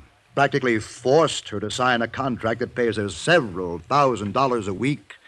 A hideous fate, actually. It could be. And Al Schreiber? Did he mention the fact that I took him out of a 40-a-week burlesque house and taught him the subtleties of high-class, big-time comedy? Things that I had spent a lifetime perfecting. Look, Burton, if you're trying to convince me of your fine, sterling character, forget it. It's irrelevant. I'm here because... You're here because of that note, and that's exactly what I'm getting at. You think it was written by one of those three people, don't you? Right. Well, I agree with you. But you also take the threat seriously. I don't. Why not? Because not one of them has any reason to kill me. Yes, I know how they talk. They're underpaid, overworked. The boss is a tyrant. They hate him, the same old patter. And that kind of talk never leads to murder, Mr. Dollar. Yeah, you've got a point there, I guess. That note was pushed under my door yesterday as a crude attempt at a joke. Nothing else. Then Maltz lost his head and had you sent down here from Hartford. And the whole thing has become ridiculous. You may be right. Well... You sure you won't have that drink? No, thanks. Oh, by the way, there's a maid at the hotel here. I believe she works all the rooms along the terrace here. A small girl, very pretty, with short curly hair. Oh, yes, Valina. Well, you've noticed her then? Oh, quite. I find her utterly charming. Would you happen to know whether she's married? I really didn't bother to ask. Does it matter? Not to me, but it might to her husband. You are determined, aren't you? There must be some reason why you're so scared. Scared? You do have a preposterous imagination. Good night, Mr. Dollar. It wasn't my imagination. Burton was scared, or worried, or upset. At any rate, something was bothering him. But at the moment, he was covering up for some reason, and there was nothing more I could do to push him. So I gave up for the time being and went back to my room. But I wasn't ready for sleep, and the terrace outside my windows lying empty in the moonlight seemed inviting. And even more so, the sound of breakers 100 yards beyond. I followed a winding path through the hotel gardens and came out into Sandy Cove. And there I found her. Gloria Dale, sitting on the sea-worn rocks by the water's edge, with a bottle beside her, getting quietly drunk. You've discovered my guilty secret, Mr. Dollar, and I've only got one glass. It's that or the bottle. I'll share the glass with you, if it's all right. Sure. There you are. Thanks. Here's to the moon, people. They seem real close tonight, don't they? Yeah, they'll be dancing out there on the water by midnight. I think you're as crazy as I am. Crazier. You're not even in the same league. I'm glad you came. I go sort of nuts on moonlit nights by myself. Hey, what happened to Al? Weren't you two together? I sent him off to bed. He gets a little wearing sometimes. He's real gone on you, isn't he? I guess so. And you? He's a good guy. I like him a lot. He's fine, but But no click, huh? no click. Here's to better clicks. Hey, easy, kid. You're drinking it straight, you know. Help yourself. What are you trying to do to yourself, Gloria? Learn to forget. Forget the emptiness, the hollowness. There's nothing in me anymore. Except the hate, of course. There's plenty of hate. For Charlie Burton? For Charlie Burton. Do you hate him enough to kill him? You've always got your eye on the ball, haven't you, Mr. Dollar? More or less. Would you like to tell me about this emptiness? No, I don't think so. All right. Why not, though? It's the edge of the land and the edge of the sea. And you're from the moon, and you'll go back there at dawn. So why not? Here's to the moon. It makes people crazy. Hey, save half of that one for me. Oh, sure. Here you are. Yeah, just leave it there. So? Well, a year ago, my contract was up. And I was leaving the show. And I was about to be married. Jerry, his name was. And he's the only man I ever really loved. Uh-huh. Burton was furious. Said I was letting him down. I was ungrateful. But he couldn't stop me because my contract was up. And one morning I got a note from Jerry. Special delivery. We were through, it said. Why? No explanation. Just a cold, vicious note. That same morning, Jerry left town with a friend. Chartered a plane and went to Canada on a hunting trip. And you didn't find out the reason for it? Later, yes. At the time, I was hurt. I was terribly hurt. I signed a new contract and went on working. And months later, I got the story roundabout. What was it? A private detective, one of the crooked ones, had gone to Jerry with a complete report about me, supposedly. My private life, field reports, affidavits, statements, even photographs. A fake, the whole thing. But it convinced Jerry. You know who was behind it? I can guess. Sure. Good old, lovable Charlie Burton. He wanted to make sure I'd sign that contract. But when you did find out, why didn't you go to Jerry? I wish I could have. That hunting trip, the plane, it crashed. Jerry never came back. He was killed. That's crazy, huh? Oh, no, easy, sweet. Do I hate Charlie Burton enough to kill him? That's what you asked me, wasn't it? Sure, I hate him enough. 1,000 times enough. Only I haven't got the nerve. So what do? I drink. Gloria. The hotel. Help me get back there. Please, Johnny. Will you take me home? Love and hate, and the Black Sea rocks, and a lunatic's moon at midnight. And no help on this earth for a wounded heart but time itself. A tide was rising now, and rising fast. And hidden by the darkness, a wave curled and broke. And time ran out. I lunged out of bed and fumbled in the blackness for my robe and slippers and gun. Yeah, who is it? Charlie Burton. Open up, hurry. Dollar, you've got to protect me. Somebody took a shot at me through my window from the terrace. Oh, it was probably just a crude, practical joke. Joke? Joke? This is no laughing matter. Don't you understand, Dollar? Somebody's out to kill me.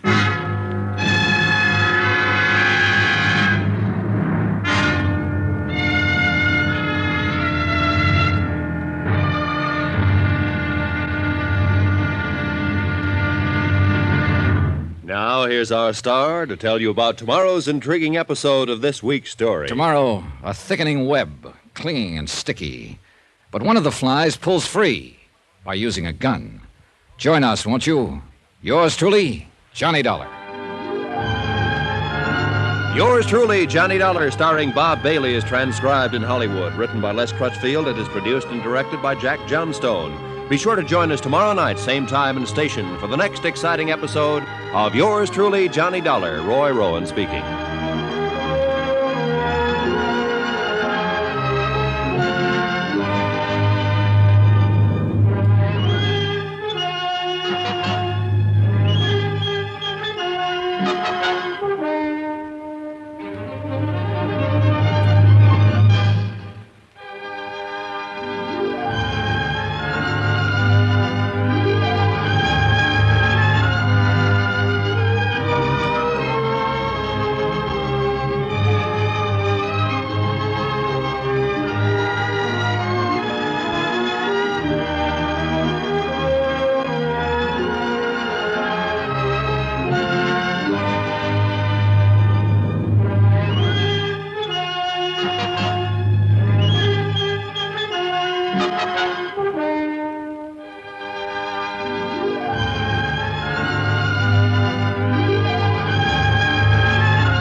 From Hollywood, it's time now for Johnny Dollar. Capitan de Vidro Paral, senor, of the Ensenada Police. Oh, hi, Peral. I tried to call you a few minutes ago. We've had a shooting out here at the hotel. And somebody, she's dead, No, senor? no, nobody's dead. The bullet missed. Somebody fired a shot from the terrace into one of the rooms. I am flush with the red light, senor. I make the siren. I'm come like the wind. Good. But would you do me one thing before you blow up a storm? Mande usted? There's a man missing from his room here, a friend of the man who was shot at. He must be around town somewhere. Pues sí. He's an Americano, about 45, name's Frank Maltz. Frank Maltz. Bueno, we'll find him. I'm going to make one APC T.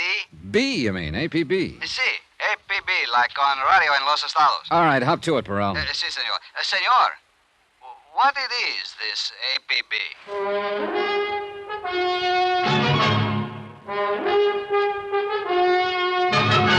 Tonight and every weekday night, Bob Bailey in the transcribed adventures of the man with the action-packed expense account, America's fabulous freelance insurance investigator. Yours truly, Johnny Dollar.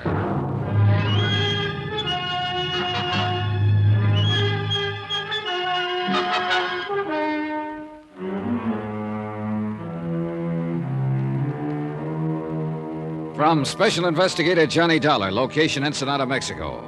To the Home Office, Union States Casualty Company, Hartford, Connecticut. Assignment, The Laughing Matter. Expense account continued. Item 6, $1, a pot of coffee from the hotel kitchen, special. It was 1 a.m. I'd been half asleep when the shot was fired, and I hoped the coffee would help get me at least half awake. I hadn't expected it to happen that way, and neither had good old lovable Charlie Burton, America's favorite TV comic, according to his press agents. Charlie had called it a joke, but he wasn't laughing now, and neither was I. Charlie's life was insured for $500,000, payable to his sponsor. Where he is, senor, this man who was get shot? He didn't get shot, Peral. He got shot at. Pues sí, it's what I wish to say, but the tongue is not make English too good. Well, you're doing fine. The manager gave Bert another room, inside, away from the terrace here. He's probably got the door locked and the furniture piled in front of it. Mande? I mean, he's scared. Very scared. Comprende? Oh, sí, sí. Él tiene mucho miedo. Yeah, I guess so. Now, according to his story, he was asleep, here on this side of the bed. Someone fired the shot from outside on the terrace. It broke the window there. And the bullet lodged here in the bed, about 6 inches above Burton's head, where he was lying on the pillow. Sí, yo puedo verlo.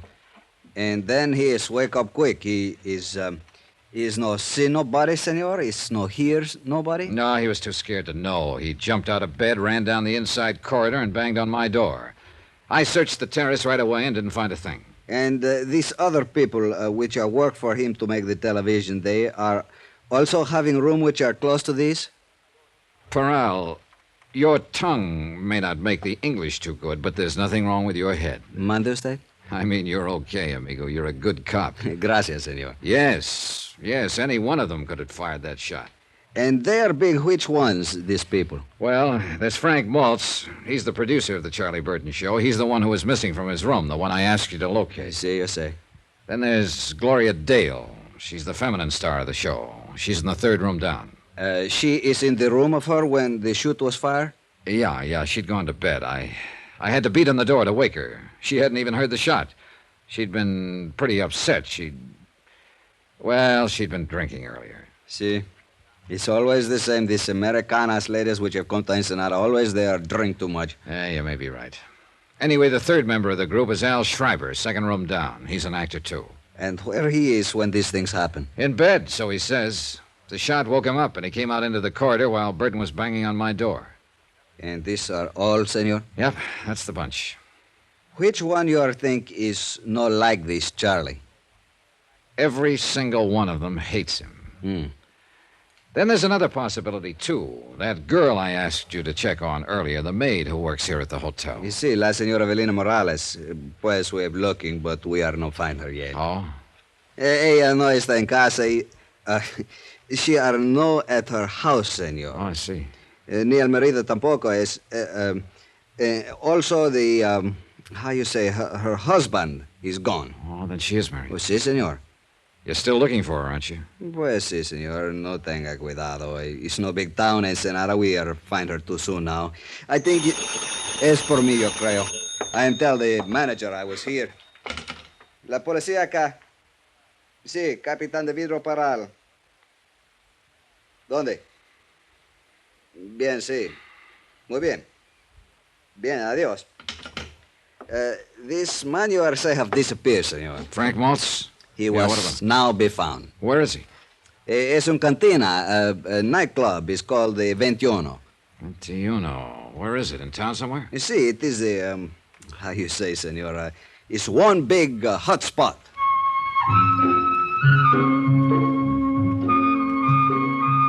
Item 7, $1, taxi into town. Peral stayed at the hotel to talk to Charlie Burton and the others.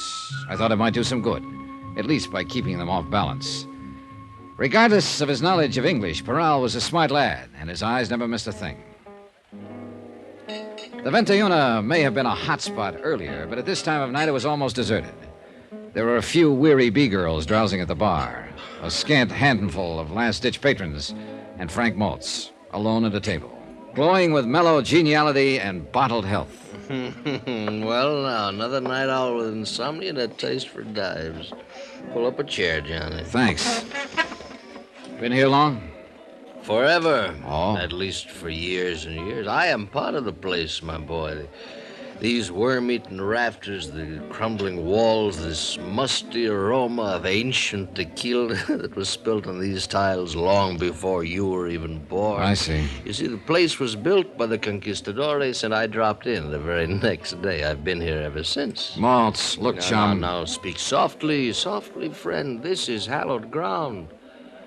This is the meeting place. This is the crossroads, you see, for two separate worlds. The tourists come traipsing down from Beach Boulevard up there. They call it slumming. And the townsfolk come up from Gastelum and Balboa, and they all meet here. And they drink tequila, and then they dance the fandango. Hey, amigo, how about playing a fandango? No, he can't hear you, because he is dead. We are all dead here, Johnny. You know something, Maltz? You're not nearly as plastered as you're pretending to be. I know that, Johnny. Have you been here all evening? Here in the 21? How do you like that name, 21? It means a 21, you know. Yeah, I know. Have you been here in the 21 all evening? Oh, no. I've been in all of them. I just ended up here. Ever see a better place to end up, Johnny? Where were you around 12:40 tonight? What? What are you driving at? Somebody took a shot at Charlie Burton tonight. Ooh, I got my fingers crossed, did they? No, they didn't hit him. Well, maybe they'll have another chance. Not if I can prevent it. Now, that's why you were checking times on me, huh? You think I maybe made a clay pigeon out of that rat. Did you? Johnny, I left the hotel at 10 o'clock. I've been a lot of places since, but not back there. I don't know where I was at 12:40. Maybe some bartender around town will know. I have seen them all tonight, one time or another. This lush stuff seems to be a habit with all of you, including Gloria. Well, stick around Burton a month. You'll know why. So, why do you stick around him? Me, personally, there's a couple of reasons, I guess. I'm trying to help somebody else, for one thing. Well, myself at the same time, of course. Meaning? Al Schreiber. The kid is great, Johnny. He really is. And it'll be his show next year, if we can hang on. And for the same sponsor. With you producing? Well, that's right. They're fed up with Charlie Burton, and they've got reason to be. He's a phony name, Johnny, nothing else. It's a fake. It's a build-up. They got to spend more on press relations now than it costs to produce the show. Then with Charlie out of it, you and Al would be in. Is that the way it stacks up? That's right. You said you had a couple of reasons for staying on. Now, forget it. The second one is not important. It's a sob story. Well, it won't be the first one I've heard tonight. I'm married, you see, Johnny. 23 years now. And for the last 8, my wife has been completely paralyzed. Utterly helpless. She's in a sanitarium upstate. She has to have special care. Special treatments, and it costs $350 a week, 52 weeks a year. So I stay on with Burton, and I go on hating him. And whenever the hate gets too bad, I go up and see her. Well, she doesn't know me. She doesn't know anyone. She just lies there and breathes. But I look at her. And I remember how she was. And how I loved her. I still love her, Johnny. So that's the way it is. I left him there in the cantina with his love and his hate and walked out into the street, empty and silent under the waning stars in the soft, dark night. A lone dog sidled past, gray and gaunt, intent on some mission of his own, and faded into the shadows. And the town slept, its own loves and hates put aside until morning. Quiet town. Then the emptiness was filled with sound, and a flashing red light slashed the darkness. Parral of the Ensenada Police. He said the maid from the hotel, Valena Morales, had come home. One of his sergeants was waiting there with her.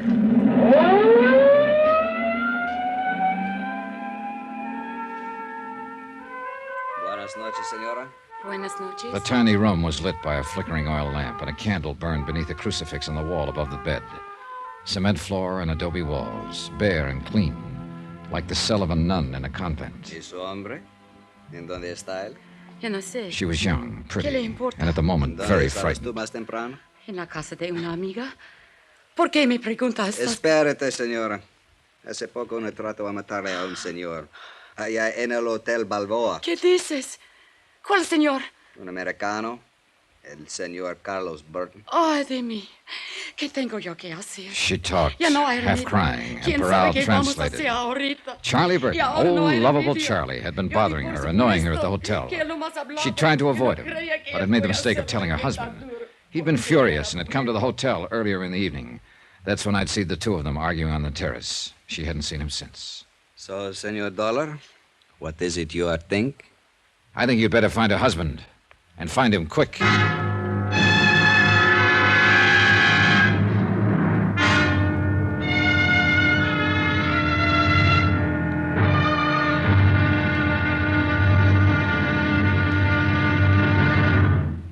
Now, here's our star to tell you about tomorrow's intriguing episode of this week's story. Tomorrow, Death tries once more, and this time doesn't miss.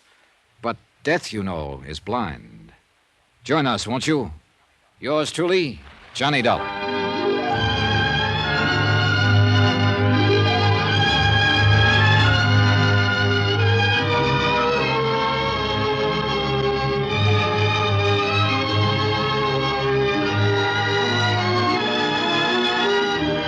Yours truly, Johnny Dollar, starring Bob Bailey, is transcribed in Hollywood. Written by Les Crutchfield, It is produced and directed by Jack Johnstone. Be sure to join us tomorrow night, same time and station, for the next exciting episode of Yours Truly, Johnny Dollar. Roy Rowan speaking.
From Hollywood, it's time now for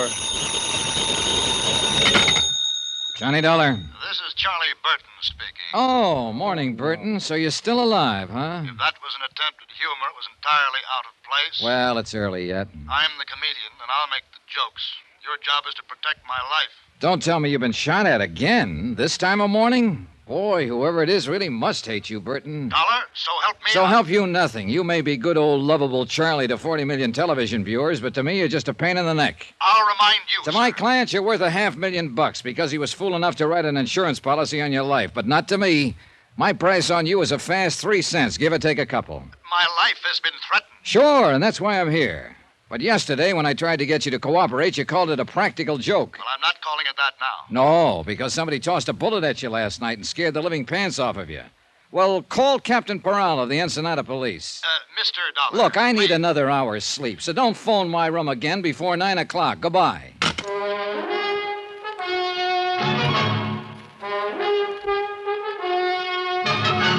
Tonight and every weekday night, Bob Bailey in the transcribed adventures of the man with the action-packed expense account, America's fabulous freelance insurance investigator. Yours truly, Johnny Dollar.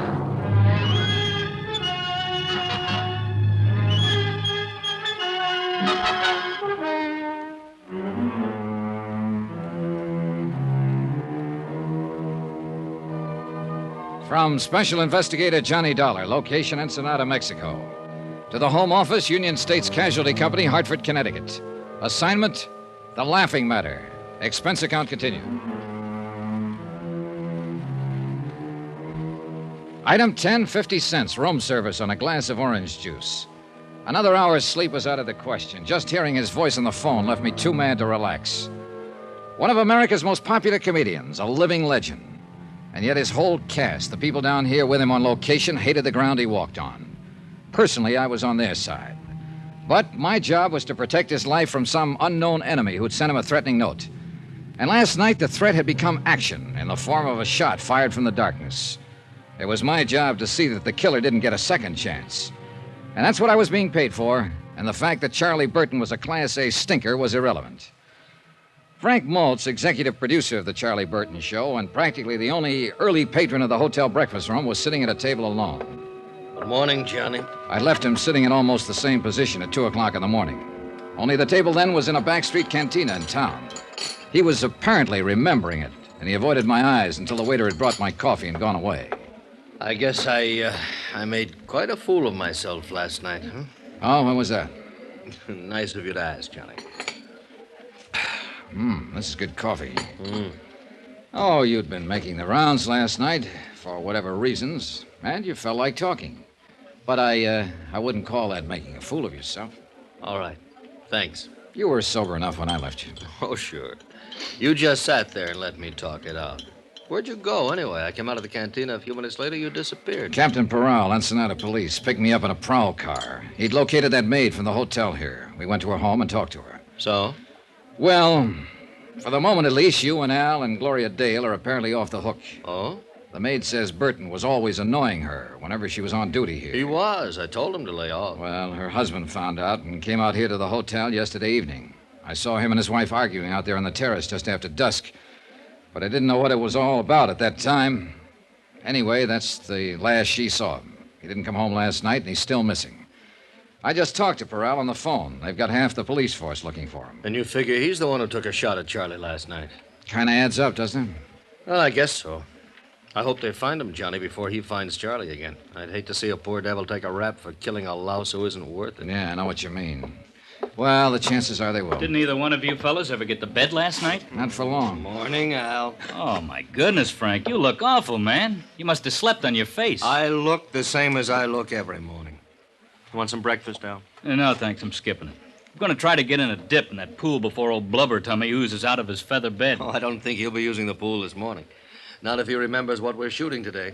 It's that castaway sequence, isn't it? Yeah, we'll get that first. But later this afternoon, if the light on the water is okay, I want to get those shots of him swimming ashore. Good. Keep him on retakes till he gets waterlogged. It's kind of a slapstick desert island thing, Johnny. Oh? Yeah. You see, Charlie and I are supposed to have been on this yacht, and it sank. And I just disappear. But there's some stock shots of Charlie swimming like crazy and a stock shot of a deserted South Sea island. And finally, Charlie comes crawling up onto the beach. That's the sequence we're going to shoot this morning. I see. He's pooped. He's dying, you know.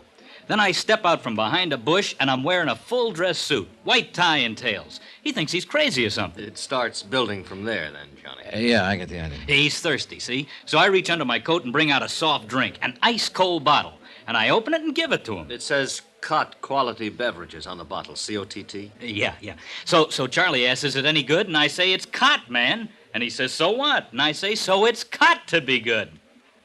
You see, Johnny, it's out-and-out slapstick, but it works pretty well on camera. Yeah, it keeps building, you see. I keep producing things out of the bushes. A table and chair, tablecloth, dishes and silver, caviar, bottle of wine, roast turkey, then a string quartet, and finally a line of dancing girls. And the payoff's a shaggy dog. He says, look, we were shipwrecked together. How you doing all of this? And I say, it's easy. I got a cousin in Congress. It's a lot better on film, Johnny. A lot better than it sounds, stripped down this way. Yeah, well, I'm not exactly a fan of Burton's. Oh, he's got some good stuff in this one, Mr. Dollar. In fact, he's got all the good stuff. Only thing I'm in there for is to feed him the lines. As usual, of course. If I ever get a decent role in his show, I'll drop dead. Oh, really? Attention! That's not funny, Al. At ease. I said it's not funny. You thought it was when you did it on the show last month. May I remind you that your services can be easily dispensed with? Good. Fire me. Al. If I could get out of this lousy contract with you, I could start on the PCT tomorrow, and at 5 times what you're paying me. Take it easy, Al. No, by all means. They'll set me up in my own show, and they'll put it in a time slot right opposite yours. In 3 months, Charlie, I could bump you clear off the screen. You don't say so. Al, beat it, will you? Okay, Frank. Sorry you had to get caught in the crossfire, Mr. Dollar. Nothing personal. Forget it. See you later, gentlemen. You'll be on that set in a half hour, not a minute later. Yes, sir. You certainly are one big happy family, aren't you? Dollar, that kid was a nobody when I picked him up. You're wrong, Charlie. That kid is a real talent, and you know it. You see? You see what I have to deal with? He's done as much for this show in the past year as you have. You see, Dollar, I'm forced to live in the very presence of my enemy. Who made them your enemies, Burton? Look, my only concern has always been the welfare of those less fortunate than myself, those who depend on me for their professional careers and their livelihood. I understand there's some difference of opinion about that. Well, it's envy, nothing but envy. Would you like some more coffee, Johnny? No, thanks. I've had about all I can stand. Yeah, so have I. May I ask what you're doing to protect my life, Mr. Dollar, if anything at all? Oh, I've taken the usual routine precautions. Routine? I demand more than routine. Not from me. You don't demand anything. I'm working for the insurance company. Then I'll complain to them. Good. Why don't you cancel your policy at the same time? Then I can get off this assignment. Couldn't cancel it if I wanted to. My sponsors wouldn't allow it. It's for their protection, not mine. I know that. I think you'd like to see me murdered. Oh, no. No, you're wrong there. That would mean I'd loused up an assignment, and I take pride in my work. But you wouldn't care personally. No comments. I'll demand protection from the local police. You've already got it. Captain Peral had 2 men on duty the last night after that shot was fired, watching your room. I didn't see them. They didn't intend for you to see them. Relax, Burton. If the worst does happen, ballistics can probably identify the killer after we get the slug out of your body. Dollar, this is no laughing matter. Then why did you treat it like one? Why did you tear up that threatening letter? Why didn't you call the police in right then?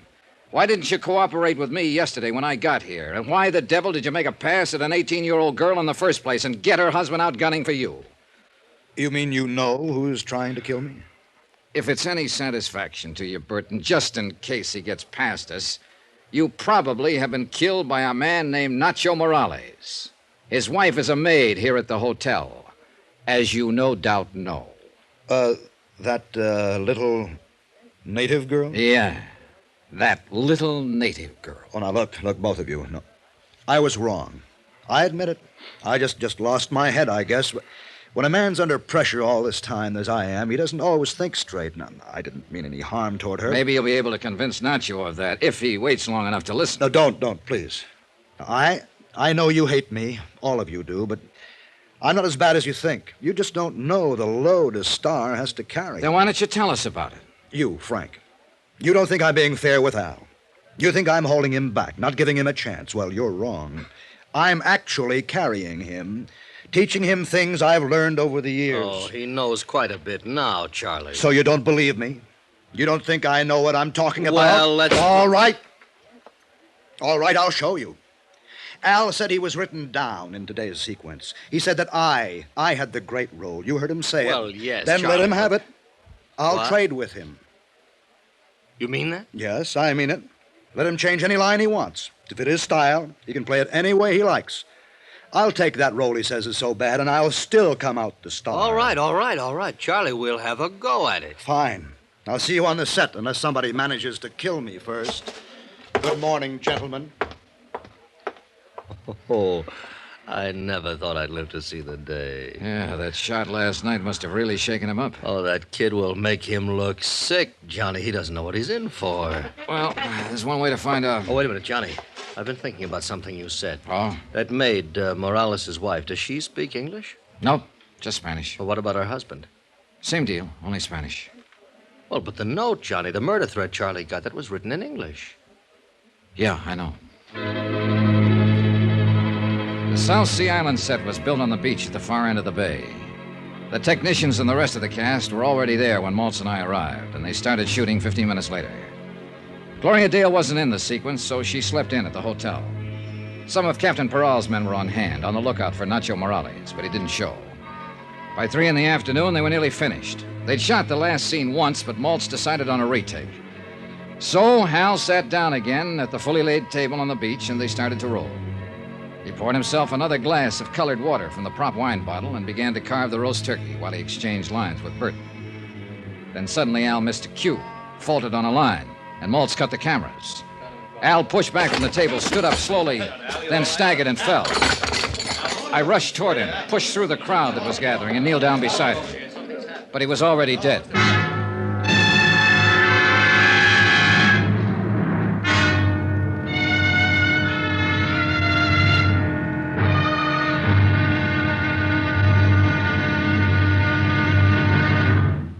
And now here's our star to tell you about the final intriguing episode of this week's story. Tomorrow, a frantic game of musical chairs with every player desperate.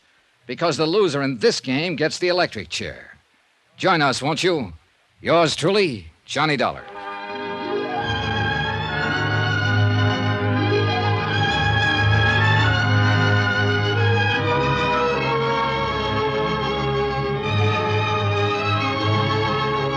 Yours truly, Johnny Dollar, starring Bob Bailey, is transcribed in Hollywood. Written by Les Crutchfield, it is produced and directed by Jack Johnstone.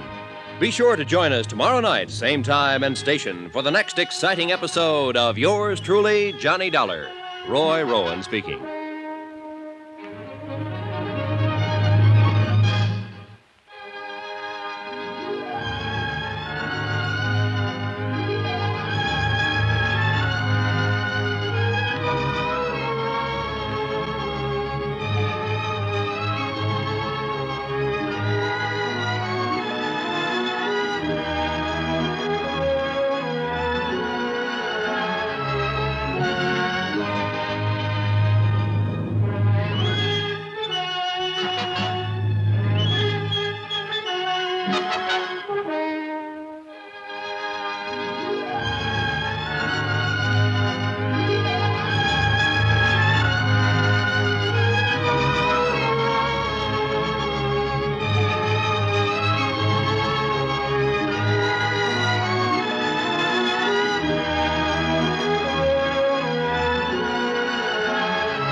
From Hollywood, it's time now for Johnny Dollar. Would you ask John... Oh, it is you. Was there some doubt about it? No, but I was phoning Captain Peral. He's out of his office at the moment. What's the matter, Burton? Somebody shooting at you again? That's not funny, Mr. Dollar. Who's laughing? A man's been murdered, you know. And I think that's anything but a laughing matter. I said, who's laughing? And except for the whims of fate, it might well be me lying dead at this moment. And that's really why you're upset, isn't it, Burton? Because it might have been you. You're not really concerned about Al's death. I was extremely fond of the boy. You were no fonder of him than he was of you, so save that good old lovable Charlie business for your television audience. I never did buy it myself. Dollar, may I remind you that your position... I know my position in it. I'm an ensenada to protect your life because some company was crazy enough to write a $500,000 policy on you. All right, you're still alive, aren't you? Goodbye, Burton.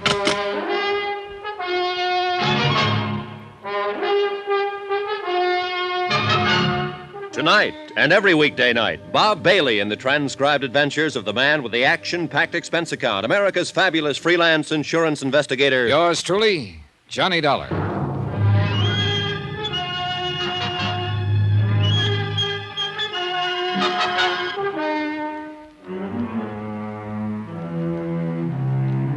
From Special Investigator Johnny Dollar, location Ensenada, Mexico, to the Home Office, Union States Casualty Company, Hartford, Connecticut. Assignment, The Laughing Matter. Expense account, final page. Item 12, 50 cents, 2 bottles of beer, one for myself and one for Capitan Peral. We sat in his office in the Comandancia de Police and drank them slowly and watched the sun sink behind the headlands across the bay. And we waited. The daytime heat reluctantly loosened its grip, and the town, pushing off the lethargy of afternoon, stirred to the quickened pace of evening. A sprinkling truck passed slowly, sweeping the dusty, rutted street with a spurting broom of water. Gleeful kids ran out behind it and splashed in the puddles, squealing happily. Spanish squeals they were. The Comandancia off the tourist beat, and all the while, somewhere back inside the building, an autopsy surgeon worked on a corpse.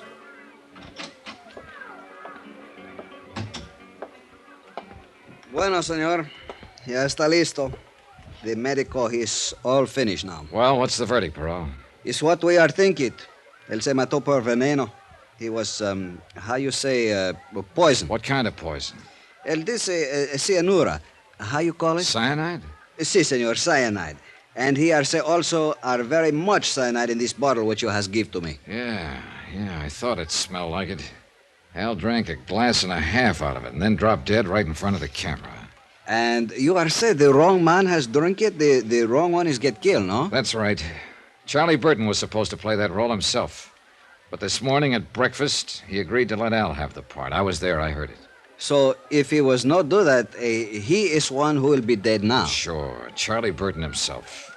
And it figures, Peral. He's been the target all along. That threatening note that was slipped under his door, somebody firing a shot at him last night. Si, seguro. Then when they finally got their punch in, they tagged the wrong guy. I don't understand what has happened to this Nacho Morales. Velena's husband, the maid at the hotel that Charlie kept annoying. Ensenada, no, is one big place. It's very small, this town. And we are look every place, senor, but we are no find this man. I don't know, Peral. And yet I got a hunch he's the key to this whole thing. We find him, senor. There's no way for escape this town. We find him muy pronto now. You bet your life. Item 13, $1.40. Taxi back to the hotel. Lights were coming on. A cool breeze was starting to blow in off the Pacific, and the whole town was brightening up to the challenge of the night. But not me. Technically, of course, the job I'd been sent here to do was still under control. Big-time comedian Charlie Burton, a great big lovable scream to his public, had been insured by his television sponsor for $500,000. Then Burton had received the anonymous note threatening his life, so I was here to protect the insurance company's investment. I didn't care personally what happened to Burton. It was just a job. But I did care about Al. Johnny? Oh, hello, Gloria. What is it, Johnny? What happened? No one seems to know anything definite about it. Al Schreiber's dead. Poisoned. That's all I know about it. Come on in the lounge. I'll buy you a drink. All right, Johnny. Have they found that man who was missing? What's his name? Nacho Morales. No, he's still missing. This table all right? Sure, anywhere. Waiter. Si, senor. 2 margaritas, please. Muy bien. Frank Maltz said something about Charlie and Al changing parts. Yeah. Maltz got Charlie mad, and he made the switch to prove a point. What point? That Al wasn't ready for a starring role? Oh, that's right. You didn't come down for breakfast this morning. No, I wasn't in today's scenes, so I just slept in. It's just as well. It wasn't a very pretty sight. Oh, it's a rotten shame. Al was a real swell guy. Con permiso, señora. Oh, here you are. Gracias, señor. Boy, the irony in this world, Johnny. What do you mean? Charlie Burton, who's been a rat all his life, makes his usual crude play for the maid here in the hotel, and what happens? Her husband hits back at the wrong man. Al gets killed. A kid who'd never harm anybody in his life, and Charlie gets off scot-free. I was with Captain Peral last night when he talked to the Morales girl, Nacho's wife. She doesn't speak any English, Gloria, and she says her husband doesn't either. Well, he wouldn't need to, would he, to pull a trigger or poison a bottle of Maybe water? not, but he would in order to write a threatening note in English. Oh, yeah, I'd forgotten about that. If Nacho's in it, he's not in it alone. And I've got a hunch he's... El teléfono, señor. Oh, thanks. Johnny Dollar. This is Capitan Parral, senor. What is it, Peral? We have just found this man, Nacho Morales. Good. I'll be right down. But, Johnny, do you think Frank Maltz might have... Not if he was after Charlie Burton. He knew that Al, not Burton, was going to drink out of that bottle. But didn't everybody know that? No, not everybody, Gloria. You didn't. Nacho Morales was sitting alone in the starkly barren detention room of the Comandancia. He was a small man, maybe a few years older than his wife. A field worker with gnarled hands and a bent back. He was waiting patiently, quietly, gripping the brim of his sombrero in his hands, trying to hide the fear, the terror that lay just behind his eyes. His eyes flickered slightly as Peral and I opened the steel-grilled door. And then he waited.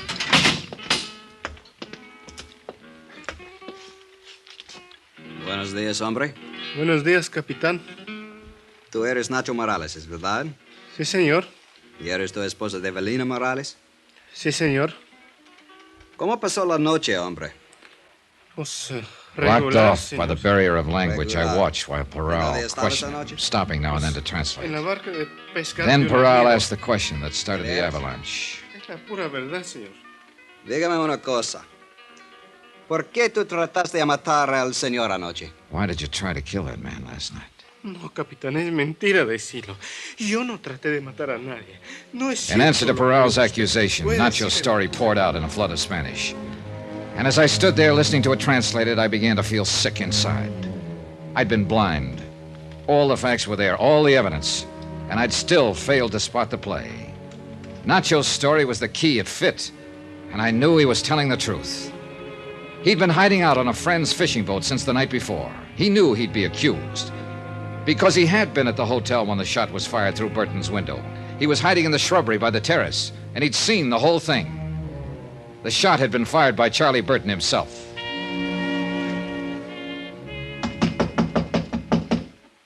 Who is it? Johnny Dollar. I want to talk to you, Burton. All right. Just a minute.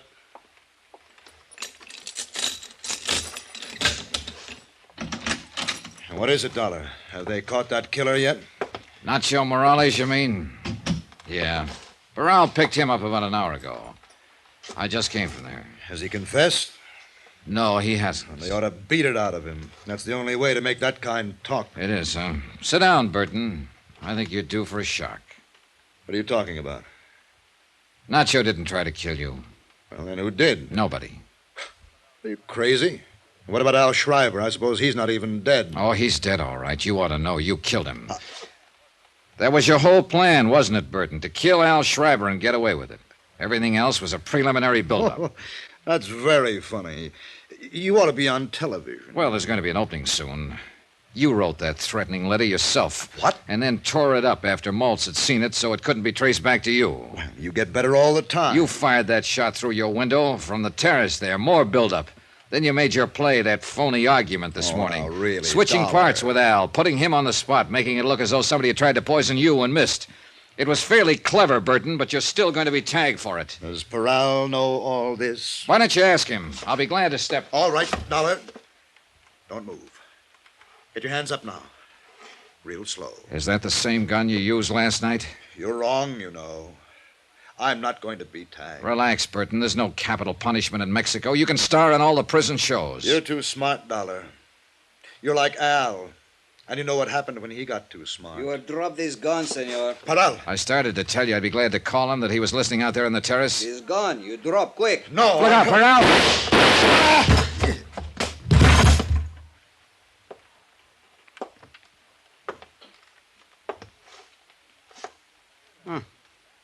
Mira, senor. I am not shoot too bad, I think. No. No, not bad at all, Paral. Well, he asked for it. I am see he is go to pull his trigger, so I are to shoot much fast. Bam, bam, bam. I tell you, he's look very surprised, senor. Yeah. It's too bad he couldn't have seen the look on his face. A comedian would have really appreciated it. Why, he'd have died laughing.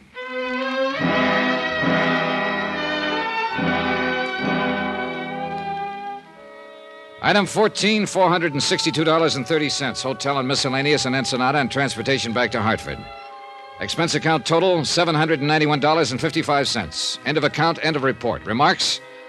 Ray policy on the life of Charles Z. Burton, deceased.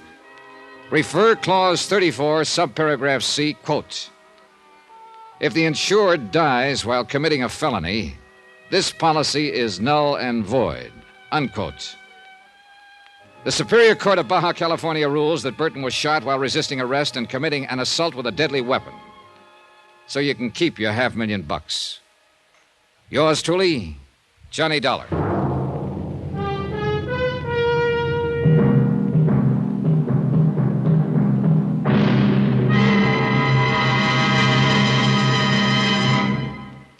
Now, here's our star to tell you about next week's intriguing story. Next week, a frantic chase across the country after a girl who couldn't possibly exist. Then suddenly turned up. Join us, won't you? Yours truly, Johnny Dollar.